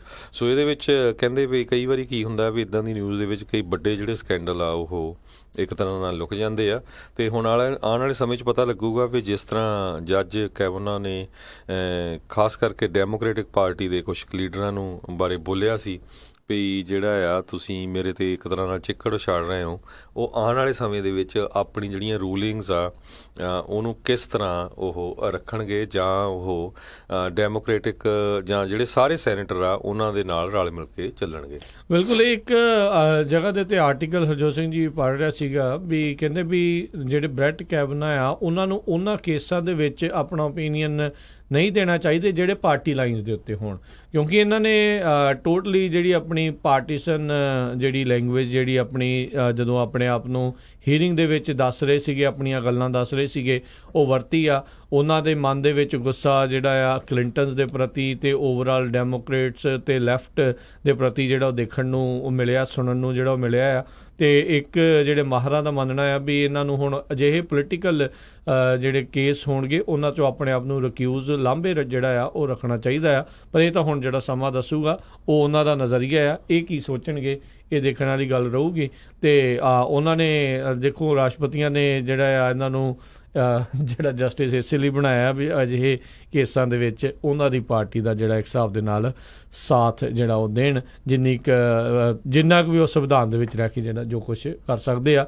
ਸੋ ਇੱਥੋਂ ਤਾਂ ਹਰਜੋਤ ਸਿੰਘ ਜੀ ਸਪਸ਼ਟ ਹੀ ਹੁੰਦਾ ਵੀ ਸੁਪਰੀਮ ਕੋਰਟ ਦੇ ਵਿੱਚ ਫਿਰ ਹੁਣ ਕੰਸਟੀਟਿਊਸ਼ਨ ਵੀ ਕੀ ਕਰੂਗਾ ਜੇ ਵਿਚਾਰਧਾਰਾਵਾਂ ਦੇ ਹਿਸਾਬ ਦੇ ਨਾਲ ਹੀ ਉਹਨਾਂ ਨੇ ਉਹ ਸਮਝ ਕੇ ਉਸ ਹਿਸਾਬ ਦੇ ਨਾਲ ਜਿਹੜੇ ਫੈਸਲੇ ਸੁਣਾਉਣੇ ਆ। ਸੋ ਆਮ ਲੋਕਾਂ ਦੇ ਵਿੱਚ ਇਸ ਦੇ ਪ੍ਰਤੀ ਇੱਕ ਬਹੁਤ ਡਿਫਰੈਂਟ ਜਿਹਾ ਨਜ਼ਰੀਆ ਜਾਊਗਾ ਵੀ ਕੀ ਫਿਰ ਵਾਕਿਆ ਹੀ ਸੁਪਰੀਮ ਕੋਰਟ ਦੇ ਵਿੱਚ ਜਾਂ ਅਜੇ ਜਿਹੜੇ ਵੀ ਜੱਜਿਸ ਹੁੰਦੇ ਆ ਉਹਨਾਂ ਤੋਂ ਆਪਾਂ ਇੱਕ ਇਨਸਾਫ ਦੀ ਉਮੀਦ ਰੱਖ ਸਕਦੇ ਹਾਂ, ਜਾਂ ਇੱਕ ਪਾਰਟੀ ਲਾਈਨ ਦੇ ਜਿਹੜੇ ਫੈਸਲੇ ਆ ਸਿਰਫ ਉਹੀ ਸੁਣਨ ਨੂੰ ਉੱਥੋਂ ਮਿਲਣਗੇ। ਸੋ ਕੀ ਚੰਗਾ ਹੋਊਗਾ ਕੀ ਮਾੜਾ ਹੋਊਗਾ ਇਹ ਦੇਖਣ ਵਾਲੀ ਗੱਲ ਜ਼ਰੂਰ ਰਹੂਗੀ। ਜੀ ਅਗਲੀ ਖਬਰ ਵੱਲ ਚੱਲੀਏ। ਜਿਹੜਾ ਹਰੀਕੇਨ ਆ ਕਹਿੰਦੇ ਵੀ ਫਲੋਰੀਡਾ ਦੇ ਵਿੱਚ ਆ ਰਿਹਾ ਆ, ਅਤੇ ਉਹਨੂੰ ਜਿਹੜਾ ਕੈਟੇਗਰੀ 1 ਆਲਰੇਡੀ ਅਨਾਊਂਸ ਕਰ ਦਿੱਤਾ ਗਿਆ ਆ। ਅਤੇ ਫਲੋਰੀਡਾ ਦੇ ਜਿਹੜੇ ਗਵਰਨਰ ਆ ਰਿਕ ਸਕੌਟ, ਉਹਨਾਂ ਨੇ 26 ਕਾਉਂਟੀਜ਼ ਦੇ ਵਿੱਚ ਐਤਵਾਰ ਨੂੰ ਜਿਹੜੀ ਆ ਐਮਰਜੈਂਸੀ ਡਿਕਲੇਅਰ ਕਰ ਦਿੱਤੀ ਹੈਗੀ ਆ। ਅਤੇ ਪਹਿਲਾਂ ਕਹਿੰਦੇ ਵੀ ਇਹ ਜਿਹੜਾ ਹਰੀਕੇਨ ਹੈ ਮੈਕਸੀਕੋ ਦੇ ਯੂਕਾਟਨ ਪੈਨਿਨਸੂਲਾ ਸੀਗਾ ਉਹਦੇ ਲਾਗੇ ਛਾਗੇ ਜਿੱਦਾਂ ਕ੍ਰੀਏਟ ਹੋ ਰਿਹਾ ਸੀ, ਉਹ ਤੋਂ ਬਾਅਦ ਹੁਣ ਇਹ ਫਲੋਰੀਡਾ ਵੱਲ ਨੂੰ ਜਿਹੜਾ ਵਧਣਾ ਸ਼ੁਰੂ ਹੋਇਆ ਹੈਗਾ ਆ। ਅਤੇ ਹਜੇ ਤੱਕ ਕੈਟਾਗਰੀ 1 ਆ, ਪਰ ਵੱਧ ਘੱਟ ਵੀ ਸਕਦਾ ਆਉਣ ਵਾਲੇ ਸਮੇਂ 'ਚ। ਪਰ 26 ਕਾਉਂਟੀਜ਼ ਜਿਹੜੀਆਂ ਫਲੋਰੀਡਾ ਦੀਆਂ ਆ ਉਹਨਾਂ ਨੂੰ ਸਟੇਟ ਆਫ ਐਮਰਜੈਂਸੀ ਡਿਕਲੇਅਰ ਕਰ ਦਿੱਤਾ ਗਿਆ ਫਲੋਰੀਡਾ ਦੇ ਗਵਰਨਰ ਰਿਕ ਸਕੌਟ ਵੱਲੋਂ। ਅਤੇ 500 ਦੇ ਕਰੀਬ ਜਿਹੜੇ ਨੈਸ਼ਨਲ ਗਾਰਡ ਟਰੂਪਸ ਆ ਉਹ ਆਲਰੇਡੀ ਉਹਨਾਂ ਨੇ ਮੰਗਵਾ ਲਏ ਆ। ਬਿਲਕੁਲ। ਸੋ ਹੋਪਫੁਲੀ ਜਿਹੜਾ ਆ ਇਹ ਕੈਟੇਗਰੀ ਜਿਹੜੀ ਇਸ ਦੀ ਨਾ ਵਧੇ ਆਉਣ ਵਾਲੇ ਸਮੇਂ ਦੇ ਵਿੱਚ, ਅਤੇ ਲੋਕਾਂ ਦੇ ਉੱਤੇ, ਕਿਉਂਕਿ ਇਸ ਦਾ ਬਹੁਤ ਭੈੜਾ ਅਸਰ ਆਪਾਂ ਦੇਖਿਆ ਆਲਰੇਡੀ ਨਾਰਥ ਕੈਰੋਲੀਨਾ ਦੇ ਵਿੱਚ ਲੋਕ ਜਿਹੜੇ ਇੱਕ ਹਿਸਾਬ ਦੇ ਨਾਲ ਘਰੋਂ ਬੇਘਰ ਹੋ ਚੁੱਕੇ ਨੇ। ਹੜ੍ਹ ਉਸ ਤੋਂ ਕਈ ਦਿਨਾਂ ਬਾਅਦ, ਕਈ ਹਫ਼ਤਿਆਂ ਬਾਅਦ ਜਿਹੜੇ ਹੜ੍ਹਾਂ ਦਾ ਜਿਹੜਾ ਅਸਰ ਆ ਉਹ ਪੈਂਦਾ ਰਿਹਾ। ਅਤੇ ਅਜੇ ਵੀ ਜਿਹੜੇ ਰਾਹਤ ਕਾਰਜ ਉੱਥੇ ਜੰਗੀ ਪੱਧਰ ਦੇ ਉੱਤੇ ਚੱਲ ਰਹੇ ਆ, ਜਿਹੜੇ ਲੋਕ ਸ਼ੈਲਟਰਸ ਦੇ ਵਿੱਚ ਨੇ ਜਾਂ ਹੋਰ ਥਾਵਾਂ ਦੇ ਉੱਤੇ ਨੇ, ਵੀ ਉਹਨਾਂ ਨੂੰ ਜਿਹੜਾ ਆਪੋ ਆਪਣੇ ਘਰਾਂ ਤੱਕ ਦੁਬਾਰਾ ਪਹੁੰਚਾਇਆ ਜਾਵੇ, ਪਾਣੀ ਦਾ ਨਿਕਾਸ ਜਿਹੜਾ ਹੋ ਸਕੇ। ਸੋ ਸਾਰਾ ਕੁਛ ਚੱਲ ਰਿਹਾ। ਅਤੇ ਜੇ ਫਲੋਰੀਡਾ ਵਾਲੇ ਪਾਸੇ ਵੀ ਹਰੀਕੇਨ ਜਿਹੜਾ ਆਉਂਦਾ ਆ ਤਾਂ ਕਾਫੀ ਵੱਡੀ ਸਮੱਸਿਆ ਜਿਹੜੀ ਬਣ ਸਕਦੀ। ਪਰ ਇੱਕ ਇਹ ਵੀ ਗੱਲ ਹਰਜੋਤ ਸਿੰਘ ਜੀ, ਫਲੋਰੀਡਾ ਦੇ ਨਿਵਾਸੀ ਜਿਹੜੇ ਆ ਅਜਿਹੇ ਕੈਟੇਗਰੀਜ਼ ਦੇ ਹਰੀਕੇਨਸ ਦੇ ਲਈ ਤਿਆਰ ਰਹਿੰਦੇ ਆ। ਜਦੋਂ ਵੀ ਕੋਈ ਕੁਦਰਤੀ ਆਫਤ ਆਉਂਦੀ ਹੈ ਤਾਂ ਮਾੜੀ ਆ, ਪਰ ਉਹ ਇਲਾਕਾ ਹੀ ਇੱਦਾਂ ਦਾ ਆ ਵੀ ਉੱਥੇ ਹਰ ਸਾਲ ਦੇ ਵਿੱਚ ਜਿਹੜੇ ਆ ਸੀਜ਼ਨਲ ਜਿਹੜੇ ਹਰੀਕੇਨ ਆ ਉਹ ਆਉਂਦੇ ਹੀ ਰਹਿੰਦੇ ਆ। ਜਿੰਨਾ ਵੀ ਆਪਣਾ ਇਹ ਜਿਹੜਾ ਸਾਊਥ ਈਸਟ ਵਾਲਾ ਇਲਾਕਾ ਆ ਥੱਲੜੇ ਪਾਸੇ ਫਲੋਰੀਡਾ, ਟੈਨੇਸੀ, ਜਾਰਜੀਆ, ਕੈਰੋਲੀਨਾ, ਇਹ ਜਿੰਨੇ ਇਲਾਕੇ ਹੈਗੇ ਆ ਇੱਥੇ ਇੱਦਾਂ ਦੇ ਜਿਹੜੇ ਹਰੀਕੇਨ ਅਕਸਰ ਆਉਂਦੇ ਰਹਿੰਦੇ ਆ। ਆਪਾਂ ਰੀਸੈਂਟਲੀ ਦੇਖਿਆ ਸੀ ਪਿਛਲੇ ਸਾਲ ਜਿਹੜਾ ਟੈਕਸਸ ਦੇ ਵਿੱਚ ਕਿੱਡਾ ਭਿਆਨਕ ਹਰੀਕੇਨ ਜਿਹੜਾ ਉਦੋਂ ਆਇਆ ਸੀ, ਤੇ ਪੋਰਟੋ ਰੀਕੋ ਨੂੰ ਤਾਂ ਇੱਕ ਹਰੀਕੇਨ ਨੇ ਪੂਰੀ ਤਰ੍ਹਾਂ ਤਬਾਹੀ ਕਰ ਦਿੱਤਾ ਸੀਗਾ ਜੀ। ਤੇ ਹੁਣ ਜਿਹੜੀ ਅਗਲੀ ਖਬਰ ਵੱਲ ਚੱਲੀਏ, ਜਿਹੜਾ US ਦੇ ਵਿੱਚ ਕਹਿੰਦੇ ਵੀ ਸੈਂਸਸ ਹੋ ਰਿਹਾ ਹੈਗਾ ਆ, ਉਹਨੂੰ ਜਿਹੜਾ ਕਿਸ ਹਿਸਾਬ ਦੇ ਨਾਲ ਜਿਹੜੀ ਡਿਵਾਈਡ ਕੀਤਾ ਜਾਂਦਾ ਆ ਵੀ ਰੇਸ ਦੇ ਹਿਸਾਬ ਦੇ ਨਾਲ, ਤੇ ਉਹ ਕਹਿੰਦੇ ਵੀ ਫਿਗਰ ਆਊਟ ਕਰਨਾ ਬੜਾ ਹਾਰਡ ਹੈਗਾ ਆ। ਸਨ 2020 ਦੇ ਵਿੱਚ US ਸੈਂਸਸ ਹੋਣ ਜਾ ਰਿਹਾ ਆ, ਉਹਦੇ ਵਿੱਚ ਇੱਕ ਪਲਾਨਡ ਸਿਟੀਜ਼ਨਸ਼ਿਪ ਕੁਐਸਚਨ ਜਿਹੜਾ ਕ੍ਰੀਏਟ ਕੀਤਾ ਗਿਆ ਆ, ਜਿਹਦੇ ਨਾਲੇ ਪਤਾ ਲੱਗੂਗਾ ਵੀ ਵਾਈਟ ਆ, ਨੌਨ ਵਾਈਟ ਆ, ਹਿਸਪੈਨਿਕ ਆ। ਕਹਿੰਦੇ ਵੀ 2045 ਦੇ ਵਿੱਚ ਜਿਹੜਾ ਆ ਮੈਜੋਰਟੀ ਆ ਮਿਨੋਰਟੀ ਉਹ ਸ਼ਿਫਟ ਹੋ ਜਾਊਗੀ। 2045 ਦੇ ਵਿੱਚ ਜਿਹੜੇ ਵਾਈਟਸ ਦੀ ਪਾਪੂਲੇਸ਼ਨ ਆ ਉਹ 50% ਤੋਂ ਥੱਲੇ ਚਲੇ ਜਾਏਗੀ। ਇਹ ਜਿਹੜਾ ਆ ਰਿਚਰਡ ਅਲਵਾ ਇੱਕ ਸੋਸ਼ੀਓਲੋਜਿਸਟ ਹੈਗੇ ਆ, professor city university of New York, ਉਹਨਾਂ ਨੇ ਇਹ ਕਿਹਾ ਹੈਗਾ ਆ। ਪਰ ਉਹ ਕਹਿੰਦੇ ਆ ਵੀ ਜਿਸ ਤਰ੍ਹਾਂ ਮੈਜੋਰਟੀ ਜਾਂ ਮਿਨੋਰਟੀ ਜਾਂ ਹੋਰ ਐਥਨਿਕ ਕਮਿਊਨਿਟੀਆਂ ਨੂੰ ਗਿਣਿਆ ਜਾਂਦਾ ਆ, ਉਹ ਤਰੀਕਾ ਬਿਲਕੁਲ ਸਹੀ ਨਹੀਂ ਹੈਗਾ। ਕਹਿੰਦੇ ਵੀ ਇਹ ਤਾਂ ਠੀਕ ਆ ਵੀ ਜਿਹੜੇ ਟੋਟਲੀ ਕੋਈ ਏਸ਼ੀਅਨ ਆ, ਹਿਸਪੈਨਿਕ ਆ ਉਸ ਮੂਲ ਦੇ, ਪਰ ਅੱਜ ਕੱਲ੍ਹ ਬਹੁਤ ਸਾਰੇ ਜਿਹੜੇ ਪਰਿਵਾਰ ਆ ਉਹ ਮਿਕਸਡ ਜਿਹੜੇ ਪਰਿਵਾਰ ਹੈਗੇ, ਕਿਸੇ ਦੀ ਮਾਂ ਵਾਈਟ ਆ, ਕਿਸੇ ਦਾ ਫਾਦਰ ਵਾਈਟ ਆ, ਕਿਸੇ ਦਾ ਕੋਈ ਏਸ਼ੀਅਨ ਹਸਬੈਂਡ ਆ, ਕਿਸੇ ਦੀ ਕੋਈ ਹਿਸਪੈਨਿਕ ਵਾਈਫ ਆ। ਸੋ ਉਸ ਹਿਸਾਬ ਦੇ ਨਾਲ ਜੇ ਕਹਿੰਦੇ ਦੇਖਿਆ ਜਾਵੇ ਤੇ ਜਿਹੜਾ ਆ ਸੈਂਸਸ ਨੂੰ ਫਿਗਰ ਆਊਟ ਕਰਨਾ ਜਿਹੜਾ ਆ ਬੜਾ ਹਾਰਡ ਹੈਗਾ ਆ। ਤੇ ਇਹ ਕਹਿੰਦੇ ਵੀ ਕਾਫੀ ਕੁਝ ਜਿਸ ਤਰ੍ਹਾਂ ਮਿਕਸਡ ਫੈਮਿਲੀਜ਼ ਵਾਲਾ ਜਿਹੜਾ ਰੁਝਾਨ ਆ ਇਹ ਵੱਧ ਰਿਹਾ ਹੈਗਾ। ਤੇ ਕਹਿੰਦੇ 2015 ਦੇ ਵਿੱਚ ਇੱਕ ਵਰਗਸ ਸਟੱਡੀਜ਼ ਕੀਤੀ ਗਈ ਸੀ ਲਟੀਨੋਜ਼ ਦੇ ਉੱਤੇ, ਤੇ ਉਹਨਾਂ ਉਸ ਟਾਈਮ ਦੇ ਉੱਤੇ ਜਿਹੜੇ 42% ਹਿਸਪੈਨਿਕ ਜਿਹੜੇ ਆ ਉਹਨਾਂ ਨੇ ਆਪਣੇ ਆਪ ਨੂੰ ਵਾਈਟ ਲਿਖਾਇਆ ਸੀ, ਗੋਰੇ ਲਿਖਾਇਆ ਸੀ। ਸਿਰਫ ਜਿਹੜੇ ਆ 6% ਲੱਗਦੇ ਸੀ ਗੋਰਿਆਂ ਵਾਂਗ। ਤੇ ਇਸ ਕਰਕੇ ਇਹ ਵੀ ਡਿਪੈਂਡ ਕਰਦਾ ਵੀ ਜਿਹੜਾ ਬੰਦੇ ਆ ਜਿਹੜੇ ਜਦੋਂ ਸੈਂਸਸ ਹੋਣਾ ਉਹ ਆਪਣੇ ਆਪ ਨੂੰ ਕਿਹੜਾ ਜਿਹੜਾ ਆਪਣਾ ਉਹਨਾਂ ਦੀ ਰੇਸ ਆ ਉਹ ਲਿਖਾਣ। ਤੇ ਸਾਰੇ ਸਰੋਤਿਆਂ ਨੂੰ ਪਤਾ ਹੀ ਆ ਵੀ USA ਦੇ ਵਿੱਚ ਇਸ ਟਾਈਮ ਦੇ ਉੱਤੇ ਲਗਭਗ ਸਾਰੇ ਮੁਲਕਾਂ ਤੋਂ ਜਿਹੜੇ ਲੋਕ ਆ ਕੇ ਵਸੇ ਹੋਏ ਹੈਗੇ ਆ। ਤੇ ਜਿਹੜੀ ਵਾਈਟ ਰੇਸ ਆ ਜਾਂ ਉਸ ਹਿਸਾਬ ਨਾਲ ਕਹਿ ਲਈਏ ਕਈ ਜਿਹੜੀਆਂ ਕਾਉਂਟੀਜ਼ ਜਾਂ ਜਿਹੜੀਆਂ ਸਟੇਟਸ ਆ ਉਹ ਟਰਾਈ ਕਰ ਰਹੀਆਂ ਵੀ ਹਜੇ ਵੀ ਸਾਡੀ ਮੈਜੋਰਟੀ ਰਹੇ, ਖਾਸ ਕਰਕੇ ਇਲੈਕਸ਼ਨ ਬੇਸ ਦੇ ਉੱਤੇ। ਜੀ ਬਿਲਕੁਲ, ਇਹ ਤਾਂ ਦੇਖੋ ਜਦੋਜਹਿਦ ਹਰਜੋਤ ਸਿੰਘ ਜੀ ਹਰ ਇੱਕ ਦੀ ਜਿਹੜੀ ਮੈਜੋਰਟੀ ਵਾਲੀ ਜਿਹੜੀ ਉਹ ਚੱਲਦੀ ਹੋ ਰਹਿੰਦੀ ਆ, ਕਿਉਂਕਿ ਕਹਿੰਦੇ ਵੀ ਮੈਜੋਰਟੀ ਵਾਲੇ ਫਿਰ ਜਿੱਤਣਗੇ ਤੇ ਫਿਰ ਉਸ ਹਿਸਾਬ ਦੇ ਨਾਲ ਲਾਜ਼ ਜਾਂ ਪਾਲਿਸੀਜ਼ ਉਸ ਹਿਸਾਬ ਦੇ ਨਾਲ ਬਣਾਉਣਗੇ। ਪਰ ਸੋ ਇਸ ਸੈਂਸਸ ਦੇ ਵਿੱਚ ਆਪਣੇ ਲਈ ਵੀ ਇੱਕ ਅਹਿਮ ਜਿਹੜੀ ਚੀਜ਼ ਆ ਪੰਜਾਬੀਆਂ ਦੇ ਲਈ, ਸਿੱਖਾਂ ਦੇ ਲਈ ਜਿਹੜੀ ਰਹੇਗੀ, ਖਾਸ ਕਰਕੇ ਪੰਜਾਬੀ ਬੋਲਣ ਵਾਲਿਆਂ ਦੇ ਲਈ ਵੀ ਟਰਾਈ ਜਿਹੜੀ ਇਸ ਟਾਈਮ ਪੂਰੀ ਕੀਤੀ ਜਾ ਰਹੀ ਆ ਵੀ ਇਸ ਚੀਜ਼ ਨੂੰ ਇਸ ਦਾਇਰੇ ਦੇ ਵਿੱਚ ਲਿਆਂਦਾ ਜਾਵੇ, ਸੈਂਸਸ ਦੇ ਵਿੱਚ ਜਿਹੜਾ ਉਹ ਲਿਆਂਦਾ ਜਾਵੇ, ਤਾਂ ਜੋ ਐਟਲੀਸਟ ਇੰਨਾ ਤਾਂ ਪਤਾ ਲੱਗੇ ਵੀ ਘਰਾਂ 'ਚ ਪੰਜਾਬੀ ਬੋਲਣ ਵਾਲੇ ਕਿੰਨੇ ਕੁ ਲੋਕ ਜਿਹੜੇ ਅਮਰੀਕਾ ਦੇ ਵਿੱਚ ਜਿਹੜੇ ਆ ਉਹ ਵੱਸਦੇ ਆ, ਕਿੰਨੇ ਕੁ ਉਹਨਾਂ ਵਿੱਚੋਂ ਵੋਟਰ ਹੋਣਗੇ, ਕਿੰਨੇ ਕੁ ਨਹੀਂ ਹੋਣਗੇ। ਇਹ ਵੀ ਸੈਂਸਸ ਦੇ ਵਿੱਚ ਜਿਹੜਾ ਆਟੋਮੈਟਿਕਲੀ ਇਹ ਚੀਜ਼ਾਂ ਆਉਣਗੀਆਂ। ਸੋ ਅਸੀਂ ਬਾਰ-ਬਾਰ ਤੁਹਾਨੂੰ ਤਾਂ ਹੀ ਹਮੇਸ਼ਾ ਬੇਨਤੀ ਜਿਹੜੀ ਕਰਦੇ ਰਹਿੰਦੇ ਹਾਂ ਵੀ ਪਲੀਜ਼ ਵੋਟਾਂ ਦੇ ਲਈ ਵੀ ਰਜਿਸਟਰ ਕਰਿਓ। ਤੇ ਹੁਣ ਜਦੋਂ ਸੈਂਸਸ ਜਦੋਂ ਹੋਣਾ ਆ ਤੇ ਉਦੋਂ ਕਿੱਦਾਂ ਭਰਨਾ ਆ, ਦੇਖੋ ਜੇ ਸਾਲ ਪਏ ਆ ਤਕਰੀਬਨ ਜਿਹੜਾ ਸਵਾ ਕੁ ਸਾਲ ਜਿਹੜਾ ਸੈਂਸਸ ਸ਼ੁਰੂ ਹੋਣ ਨੂੰ ਜਿਹੜਾ ਉਹ ਪਿਆ ਆ। ਆਪਾਂ ਤੁਹਾਨੂੰ ਇੱਥੋਂ ਪੰਜਾਬੀ ਰੇਡੀਓ USA ਤੋਂ ਡੈਫੀਨੇਟਲੀ ਤੁਹਾਨੂੰ ਦੱਸਦੇ ਰਹਾਂਗੇ ਕਿਹੜੇ ਕਾਲਮ ਦੇ ਵਿੱਚ ਜਿਹੜਾ ਪੰਜਾਬੀ ਵਾਸਤੇ ਜਿਹੜਾ ਆ ਉਹ ਕੀ ਜਿਹੜਾ ਉਹਦੇ ਵਿੱਚ ਭਰਨਾ ਆ, ਤਾਂ ਜੋ ਆਪਣੀ ਜਿਹੜੀ ਕਾਊਂਟਿੰਗ ਹੋ ਸਕੇ। ਸਭ ਨੂੰ ਯਾਦ ਹੋਵੇਗਾ ਜਦੋਂ ਸਾਲ 1.5 ਸਾਲ ਪਹਿਲਾਂ ਆਸਟ੍ਰੇਲੀਆ ਦੇ ਵਿੱਚ ਜਿਹੜਾ ਹਰਜੋਤ ਸਿੰਘ ਦੀ ਸੈਂਸਸ ਹੋਇਆ ਸੀ, ਉੱਥੋਂ ਦੇ ਪੰਜਾਬੀਆਂ ਨੇ ਪੂਰਾ ਜਹਿਦ ਕਰਕੇ ਪੂਰਾ ਜ਼ੋਰ ਲਾ ਕੇ ਇੱਕ ਵਕਤ ਤੋਂ ਆਪਣਾ ਨਵਾਂ ਕਾਲਮ ਜਿਹੜਾ ਰਾਈਟ ਇਨ ਕਰਕੇ ਜਿਹੜਾ ਉਹਨਾਂ ਨੇ ਉਹ ਬਣਾਇਆ ਸੀਗਾ ਜੀ, ਤੇ ਉਹਦੇ ਨਾਲ ਜਿਹੜੀ ਕਾਊਂਟਿੰਗ ਹੋਈ ਸੀ। ਇਸੇ ਤਰੀਕੇ ਦੇ ਨਾਲ ਕੱਲੀ ਪੰਜਾਬੀ ਬੋਲਣ ਵਾਲੇ ਨਹੀਂ, ਹਿੰਦੀ ਬੋਲਣ ਵਾਲਿਆਂ ਨੇ, ਬਾਕੀ ਹੋਰ ਜਿਹੜੀਆਂ ਬੋਲੀਆਂ ਬੋਲਣ ਵਾਲਿਆਂ ਨੇ ਆਪੋ ਆਪਣੇ ਜਿਹੜੇ ਬਣਾਇਆ ਸੀ ਰਿਲੀਜਨ ਦੇ ਤੌਰ ਦੇ ਉੱਤੇ, ਸਿੱਖ ਕੌਣ ਨੇ, ਹਿੰਦੂ ਕਿੰਨੇ ਨੇ, ਉਹ ਨਵੀਂ ਜਿਹੜੀ ਕਾਊਂਟਿੰਗ ਫਿਰ ਉਸ ਤੋਂ ਬਾਅਦ ਦੇ ਵਿੱਚ ਹੋਈ ਸੀ। ਸੋ ਹਰ ਇੱਕ ਨੂੰ ਇੱਕ ਫਿਰ ਅੰਦਾਜ਼ਾ ਜਿਹੜਾ ਆ ਉਹ ਹੁੰਦਾ ਆ ਵੀ ਕਿੱਥੇ ਆਪਣੀ ਕਮਿਊਨਿਟੀ ਦੇ ਲੋਕ ਕਿੰਨੇ ਜਿਹੜੇ ਆ ਉੱਥੇ ਵਸ ਰਹੇ ਨੇ। ਨੋ ਡਾਊਟ ਤੁਹਾਨੂੰ ਅੰਗਰੇਜ਼ੀ ਆਉਂਦੀ ਆ, ਸਾਰਾ ਕੁਛ ਆਉਂਦਾ ਆ, ਪਰ ਕਿਉਂਕਿ ਘਰਾਂ ਦੇ ਵਿੱਚ ਬੱਚਿਆਂ ਦੇ ਨਾਲ ਸਾਰਿਆਂ ਦੇ ਨਾਲ ਜਾਂ ਇੱਕ ਦੂਜੇ ਦੇ ਨਾਲ ਤਾਂ ਆਪਾਂ ਪੰਜਾਬੀ ਬੋਲਦੇ ਹੀ ਆ, ਸੋ ਇੰਗਲਿਸ਼ ਤਾਂ ਚਲੋ ਸਭ ਨੂੰ ਪਤਾ ਹੀ ਆ, ਫਿਰ ਇੱਥੇ ਕਿਸੇ ਨੂੰ ਕੰਮ ਚਲਾਊ ਆਉਂਦੀ ਆ, ਕਿਸੇ ਨੂੰ ਬਹੁਤ ਵਧੀਆ ਆਉਂਦੀ ਆ, ਅੰਗਰੇਜ਼ੀ ਕੁਛ ਨਾ ਕੁਛ ਤਾਂ ਹਿੱਸਾ ਆਉਂਦਾ ਹੀ ਆ, ਪਰ ਇਹ ਵੀ ਜਿਹੜੀ ਦੱਸਣੀ ਆ ਉਹ ਚੀਜ਼ ਜ਼ਰੂਰੀ ਹੁੰਦੀ ਆ। ਫਿਰ ਇੱਥੋਂ ਇਹ ਪਤਾ ਲੱਗਦਾ ਵੀ ਕਿਹੜੇ ਮੂਲ ਦੇ ਲੋਕ ਇੱਥੇ ਕਿੰਨੇ ਵੱਸ ਰਹੇ ਆ। ਅਤੇ ਜਿੱਦਾਂ ਹਰਜੋਤ ਸਿੰਘ ਜੀ ਦੱਸ ਰਹੇ ਸੀ ਵੀ ਕਈਆਂ ਨੂੰ ਹੁੰਦਾ ਵੀ ਆਪਣੀ ਅਸੀਂ ਮੈਜੋਰਟੀ ਜਿਹੜੀ ਆ ਉਹ ਬਣਾ ਕੇ ਰੱਖਣੀ ਆ, ਅਤੇ ਕਈਆਂ ਨੂੰ ਹੁੰਦਾ ਵੀ ਆਪਣੀ ਰਿਪਰਜ਼ੈਂਟੇਸ਼ਨ ਕਿਸੇ ਨਾ ਕਿਸੇ ਤਰੀਕੇ ਦੇ ਨਾਲ ਜਿਹੜੀ ਦਿਖਾਉਣੀ ਆ। ਸੋ ਆਪਣੇ ਲਈ ਵੀ ਇੱਕ ਬਹੁਤ ਅਹਿਮ ਜਿਹੜਾ 2020 ਦਾ ਜਿਹੜਾ ਸੈਂਸਸ ਆ, ਜਨਗਣਨਾ ਜਿਹੜੀ ਆ ਉਹ ਰਹੇਗੀ। ਸੋ ਆਪਣੀ ਕਮਿਊਨਿਟੀ ਵੀ ਥੋੜੀ ਕਾਫੀ ਐਕਟਿਵ ਹੋਈ ਹੋ ਆ, ਤੇ ਸਭ ਤੋਂ ਜ਼ਿਆਦਾ ਜਿਹੜੀ ਆ ਸਪੈਨਿਸ਼ ਕਮਿਊਨਿਟੀ ਆ ਉਹ ਜਿਹੜਾ ਹੁਣ ਸੈਂਸਸ ਆਣੇ ਆ ਉਹਦੇ ਵਿੱਚ ਉਹ ਬਹੁਤ ਜ਼ਿਆਦਾ ਐਕਟਿਵ ਹੋਈ ਆ। ਉਹਦਾ ਕਾਰਨ ਇਹ ਆ, ਕਹਿੰਦੇ ਵੀ 2 ਕੁਐਸਚਨ ਜਿਹੜੇ ਉਹਨਾਂ ਦੇ ਲਈ ਕ੍ਰੀਏਟ ਕੀਤੇ ਗਏ ਆ, ਜਿਹਦਾ ਇੱਕ ਪਹਿਲਾ ਕੁਐਸਚਨ ਹੈਗਾ ਆਰ ਯੂ ਆਫ ਹਿਸਪੈਨਿਕ, ਲਟੀਨੋ ਔਰ ਸਪੈਨਿਸ਼ ਓਰੀਜਨ, ਤੇ ਦੂਜਾ ਕੁਐਸਚਨ ਇਹ ਹੈਗਾ ਵਾਟ ਇਜ਼ ਯੂਅਰ ਰੇਸ। ਕਹਿੰਦੇ ਵੀ more than any other group US Hispanics ਨੇ 2010 ਦੇ ਵਿੱਚ ਵੀ ਸੇਮ ਕੁਐਸਚਨ ਸੀ, ਜਦੋਂ ਪੁੱਛਿਆ ਗਿਆ ਵਾਟ ਇਜ਼ ਯੂਅਰ ਰੇਸ, ਤਾਂ ਕਹਿੰਦੇ ਭਈ ਬਹੁਤ ਸਾਰੇ ਲੋਕਾਂ ਨੇ ਆਨਸਰ ਇਹ ਕੀਤਾ ਸਮ ਅਦਰ ਰੇਸ। ਸੋ ਇਹਦਾ ਮਤਲਬ ਵੀ ਉਹਨਾਂ ਨੂੰ ਦੱਸਿਆ ਹੀ ਨਹੀਂ ਗਿਆ, ਜਾਂ ਉਹਨਾਂ ਨੂੰ ਪਤਾ ਹੀ ਨਹੀਂ ਲੱਗਾ ਵੀ ਅਸੀਂ ਕਿਹੜੀ ਰੇਸ ਜਿਹੜੀ ਆ ਆਪਣੀ ਦੱਸੀਏ। ਸੋ ਬਿਲਕੁਲ ਜਦੋਂ ਹੁਣ ਸੈਂਸਸ ਦੇ ਕੁਐਸਚਨ ਵੀ ਆਉਣਗੇ, ਸਾਰਾ ਕੁਝ ਆਪਾਂ ਪੰਜਾਬੀ ਰੇਡੀਓ USA ਸੁਣਦੇ ਰਹੋ, ਆਪਣੇ ਹੋਰ ਵੀ ਜਿਹੜੇ ਦੋਸਤ ਮਿੱਤਰ ਆ ਉਹਨਾਂ ਨੂੰ ਵੀ ਦੱਸਦੇ ਰਹੋ ਵੀ ਕਿਸ ਤਰ੍ਹਾਂ ਜਿਹੜੇ ਇੱਦਾਂ ਦੇ ਕੁਐਸਚਨ ਅਸੀਂ ਆਨਸਰ ਕਰਨੇ ਆ, ਤਾਂ ਕਿ ਜਿਹੜੀ ਸਾਡੀ ਬੋਲੀ ਤੇ ਸਾਡੀ ਜਿਹੜੀ ਆਇਡੈਂਟੀਟੀ ਆ ਉਹ ਜਿਹੜੀ ਆ ਇੱਕ ਤਰ੍ਹਾਂ ਨਾਲ ਕਾਊਂਟ ਹੋਵੇ ਤੇ ਪਤਾ ਲੱਗੇ ਕਿੰਨੇ ਜਿਹੜੇ ਆਪਣੇ ਲੋਕ ਇੱਥੇ ਵਸਦੇ ਨੇ ਜੀ। ਤੇ ਹਰਜੋਤ ਸਿੰਘ ਜੀ, ਇੱਕ ਬ੍ਰੇਕ ਦਾ ਵੇਲਾ ਹੋ ਚੁੱਕਾ, ਬ੍ਰੇਕ ਲਵਾਂਗੇ, ਬ੍ਰੇਕ ਤੋਂ ਬਾਅਦ ਮੁੜ ਕੇ ਫਿਰ ਵਾਪਸ ਹਾਜ਼ਰ ਹੁੰਦੇ ਆ, ਤੇ ਗੱਲਾਂ ਬਾਤਾਂ ਦਾ ਸਿਲਸਿਲਾ ਜਿਹੜਾ ਉਹ ਇੱਦਾਂ ਹੀ ਜਾਰੀ ਰਹੇਗਾ। ਕਿੰਨੇ ਕੀ ਕੁਛ ਕਹਿ ਰਹੇ ਨੇ, ਕੀ ਇਮੀਗ੍ਰੇਸ਼ਨ ਦੇ ਉੱਤੇ ਚੱਲ ਰਿਹਾ, ਸੋ ਸਾਰਾ ਕੁਛ ਆਪਾਂ ਸਾਡੇ ਸਾਰਿਆਂ ਨਾਲ ਸਾਂਝੇ ਕਰਾਂਗੇ।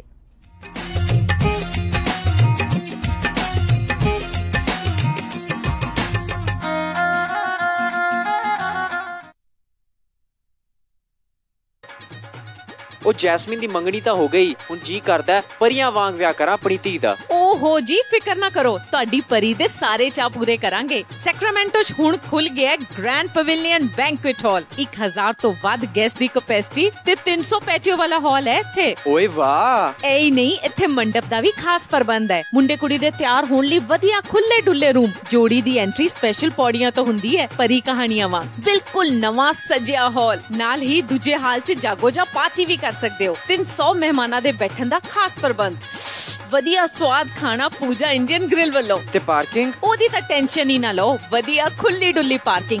ਬਸ ਛੇਤੀ ਕਾਲ ਕਰੋ ਤੇ ਅੱਜ ਹੀ ਬੁੱਕ ਕਰਾਓ। ਗ੍ਰੈਂਡ ਪਵੇਲੀਅਨ ਬੈਂਕੁਏਟ ਹਾਲ, 26 ਮੈਸੀ ਕੋਰਟ, ਸੈਕਰਾਮੈਂਟੋ। ਫੋਨ 9166730782 ਤੇ 9163963853। ਯਾਦ ਹੈ ਨਾ? ਗ੍ਰੈਂਡ ਪਵੇਲੀਅਨ ਬੈਂਕੁਏਟ ਹਾਲ, ਸੈਕਰਾਮੈਂਟੋ। ਇੰਡੀਆ ਮਾਰਕੀਟ ਦੀਆਂ ਦੋਨੋਂ ਲੋਕੇਸ਼ਨਸ ਤੇ ਲੱਗ ਚੁੱਕੀ ਆ ਭਾਰੀ ਸੇਲ, ਜਿੱਥੋਂ ਖਰੀਦ ਸਕਦੇ ਹੋ ਇੰਡੀਅਨ, ਪਾਕਿਸਤਾਨੀ ਅਤੇ ਫਿਜ਼ੀਅਨ ਗਰੋਸਰੀ ਅਤੇ ਹਰ ਇੱਕ ਤਰ੍ਹਾਂ ਦਾ ਪੂਜਾ ਦਾ ਸਮਾਨ, ਤਾਜ਼ੀਆਂ ਸਬਜ਼ੀਆਂ, ਫਲ ਫਰੂਟ ਅਤੇ ਮਠਿਆਈਆਂ। ਆਰਗੈਨਿਕ ਗਰੋਸਰੀ ਦੇ ਨਾਲ ਪੰਜਾਬੀ ਰੇਡੀਓ USA ਦੇ ਸੈੱਟ ਵੀ ਮਿਲਦੇ ਹਨ ਅਤੇ ਲੈ ਸਕਦੇ ਹੋ ਗੁਰਬਾਨੀ ਰੇਡੀਓ। ਇਹ ਸੈਕਰਾਮੈਂਟੋ ਦੇ ਸਾਰੇ ਸਟੋਰਾਂ ਦਾ ਪ੍ਰਾਈਸ ਮੈਚ ਕਰਦੇ ਹਨ ਅਤੇ ਇਹਨਾਂ ਤੋਂ ਤੁਸੀਂ ਆਈਬ੍ਰੋ ਥ੍ਰੈਡਿੰਗ ਵੀ ਕਰਵਾ ਸਕਦੇ ਹੋ। Roseville location 1265 Pleasant Grove Boulevard number 100, Cuman Learning Center ਦੇ ਬਿਲਕੁਲ ਨਾਲ ਅਤੇ ਆਰਕੋ AM/PM ਗੈਸ ਸਟੇਸ਼ਨ ਦੇ ਬਿਲਕੁਲ ਪਿੱਛੇ। ਤੇ Roseville ਲੋਕੇਸ਼ਨ ਦੇ ਲਈ ਗੱਲ ਕਰ ਸਕਦੇ ਹੋ ਵਰਿੰਦਰ ਜੀ ਨਾਲ 9167867666 916 786 7666 ਅਤੇ ਐਂਟਲੋਪ ਲੋਕੇਸ਼ਨ ਦੇ ਵਾਸਤੇ 5203 Elkhorn Boulevard Antelope। ਵਧੇਰੇ ਜਾਣਕਾਰੀ ਲਈ ਗੱਲ ਕਰ ਸਕਦੇ ਹੋ ਕਸ਼ਮੀਰ ਜੀ ਨਾਲ 9163385511 916 338 5511। India market Indian Saver Wholesale printing ਵਾਲਿਆਂ ਤੋਂ ਬਣਵਾ ਸਕਦੇ ਹੋ 1000 ਬਿਜ਼ਨਸ ਕਾਰਡ ਸਿਰਫ ਹੀ $45 ਵਿੱਚ। Outdoor banner $699 per square feet, banner with stand ਸਿਰਫ $135 ਵਿੱਚ। 10 ਬਾਈ 10 ਦਾ event tent with hardware and fabric ਤੁਹਾਡੇ ਲੋਗੋ ਅਤੇ ਐਡ ਦੇ ਨਾਲ ਸਿਰਫ ਹੀ $1399 ਵਿੱਚ। Flyer, brochure, post card, poster, presentation folder, hang tags, envelopes, roll label, sticker ਅਤੇ ਇਹ ਐਵਰੀ ਡੋਰ ਡਾਇਰੈਕਟ ਮੇਲ ਦੀ ਸਰਵਿਸ ਵੀ ਦਿੰਦੇ ਹਨ। 9165255476 916 525 5476। Indian Saver Wholesale Printing Press. Obama care covered California ਦੀਆਂ ਐਪਲੀਕੇਸ਼ਨਾਂ ਬਹੁਤ ਹੀ ਜਲਦ ਸ਼ੁਰੂ ਹੋਣ ਜਾ ਰਹੀਆਂ ਹਨ। ਜੇ ਤੁਸੀਂ ਵੀ ਆਪਣੇ ਪਲਾਨ ਚੇਂਜ ਜਾਂ ਨਵੀਂ ਐਪਲੀਕੇਸ਼ਨ ਕਰਵਾਉਣੀ ਚਾਹੁੰਦੇ ਹੋ ਤਾਂ ਅੱਜ ਹੀ ਸੰਪਰਕ ਕਰੋ ਖਾਲਸਾ ਇੰਸ਼ੋਰੈਂਸ ਏਜੰਸੀ 408 272 2500 4082722500 ਜੋ ਕਿ ਸਾਲ 2014 ਤੋਂ ਹਜ਼ਾਰਾਂ ਹੀ ਕਸਟਮਰਜ਼ ਨੂੰ ਇਹ ਸੇਵਾਵਾਂ ਦੇ ਰਹੇ ਹਨ। ਤੁਹਾਨੂੰ ਆਫਿਸ ਦੇ ਵਿੱਚ ਵਿਜ਼ਿਟ ਕਰਨ ਦੀ ਕੋਈ ਜ਼ਰੂਰਤ ਨਹੀਂ। Licensed by California department of insurance number 0F89805। Immigration, family law ਦੇ ਨਾਲ ਸੰਬੰਧਿਤ ਕਿਸੇ ਵੀ ਤਰ੍ਹਾਂ ਦੀ ਕਾਨੂੰਨੀ ਸਲਾਹ ਦੇ ਲਈ ਗੱਲ ਕਰ ਸਕਦੇ ਹੋ ਸ਼ਾਹਿਦ ਮਨਜ਼ੂਰ ਜੀ ਨਾਲ। ਪਰਸਨਲ ਇੰਜਰੀ ਜਿਵੇਂ ਕਿ ਕਾਰ ਐਕਸੀਡੈਂਟ, ਸਲਿਪ ਅਤੇ ਫਾਲ ਦੇ ਨਾਲ ਸੰਬੰਧਿਤ ਕਿਸੇ ਵੀ ਤਰ੍ਹਾਂ ਦੀ ਕਾਨੂੰਨੀ ਸਲਾਹ ਦੇ ਲਈ ਗੱਲ ਕਰ ਸਕਦੇ ਹੋ ਸ਼ਾਹਿਦ ਮਨਜ਼ੂਰ ਲਾ ਫਰਮ, 3017 ਡੌਗਲਸ ਬੁਲੇਵਾਰਡ, ਸਵੀਟ 104, ਰੋਜ਼ਵਿਲ। ਵਧੇਰੇ ਜਾਣਕਾਰੀ ਲਈ ਗੱਲ ਕਰ ਸਕਦੇ ਹੋ 9163061665, 916 306 1665। Manzoor law firm.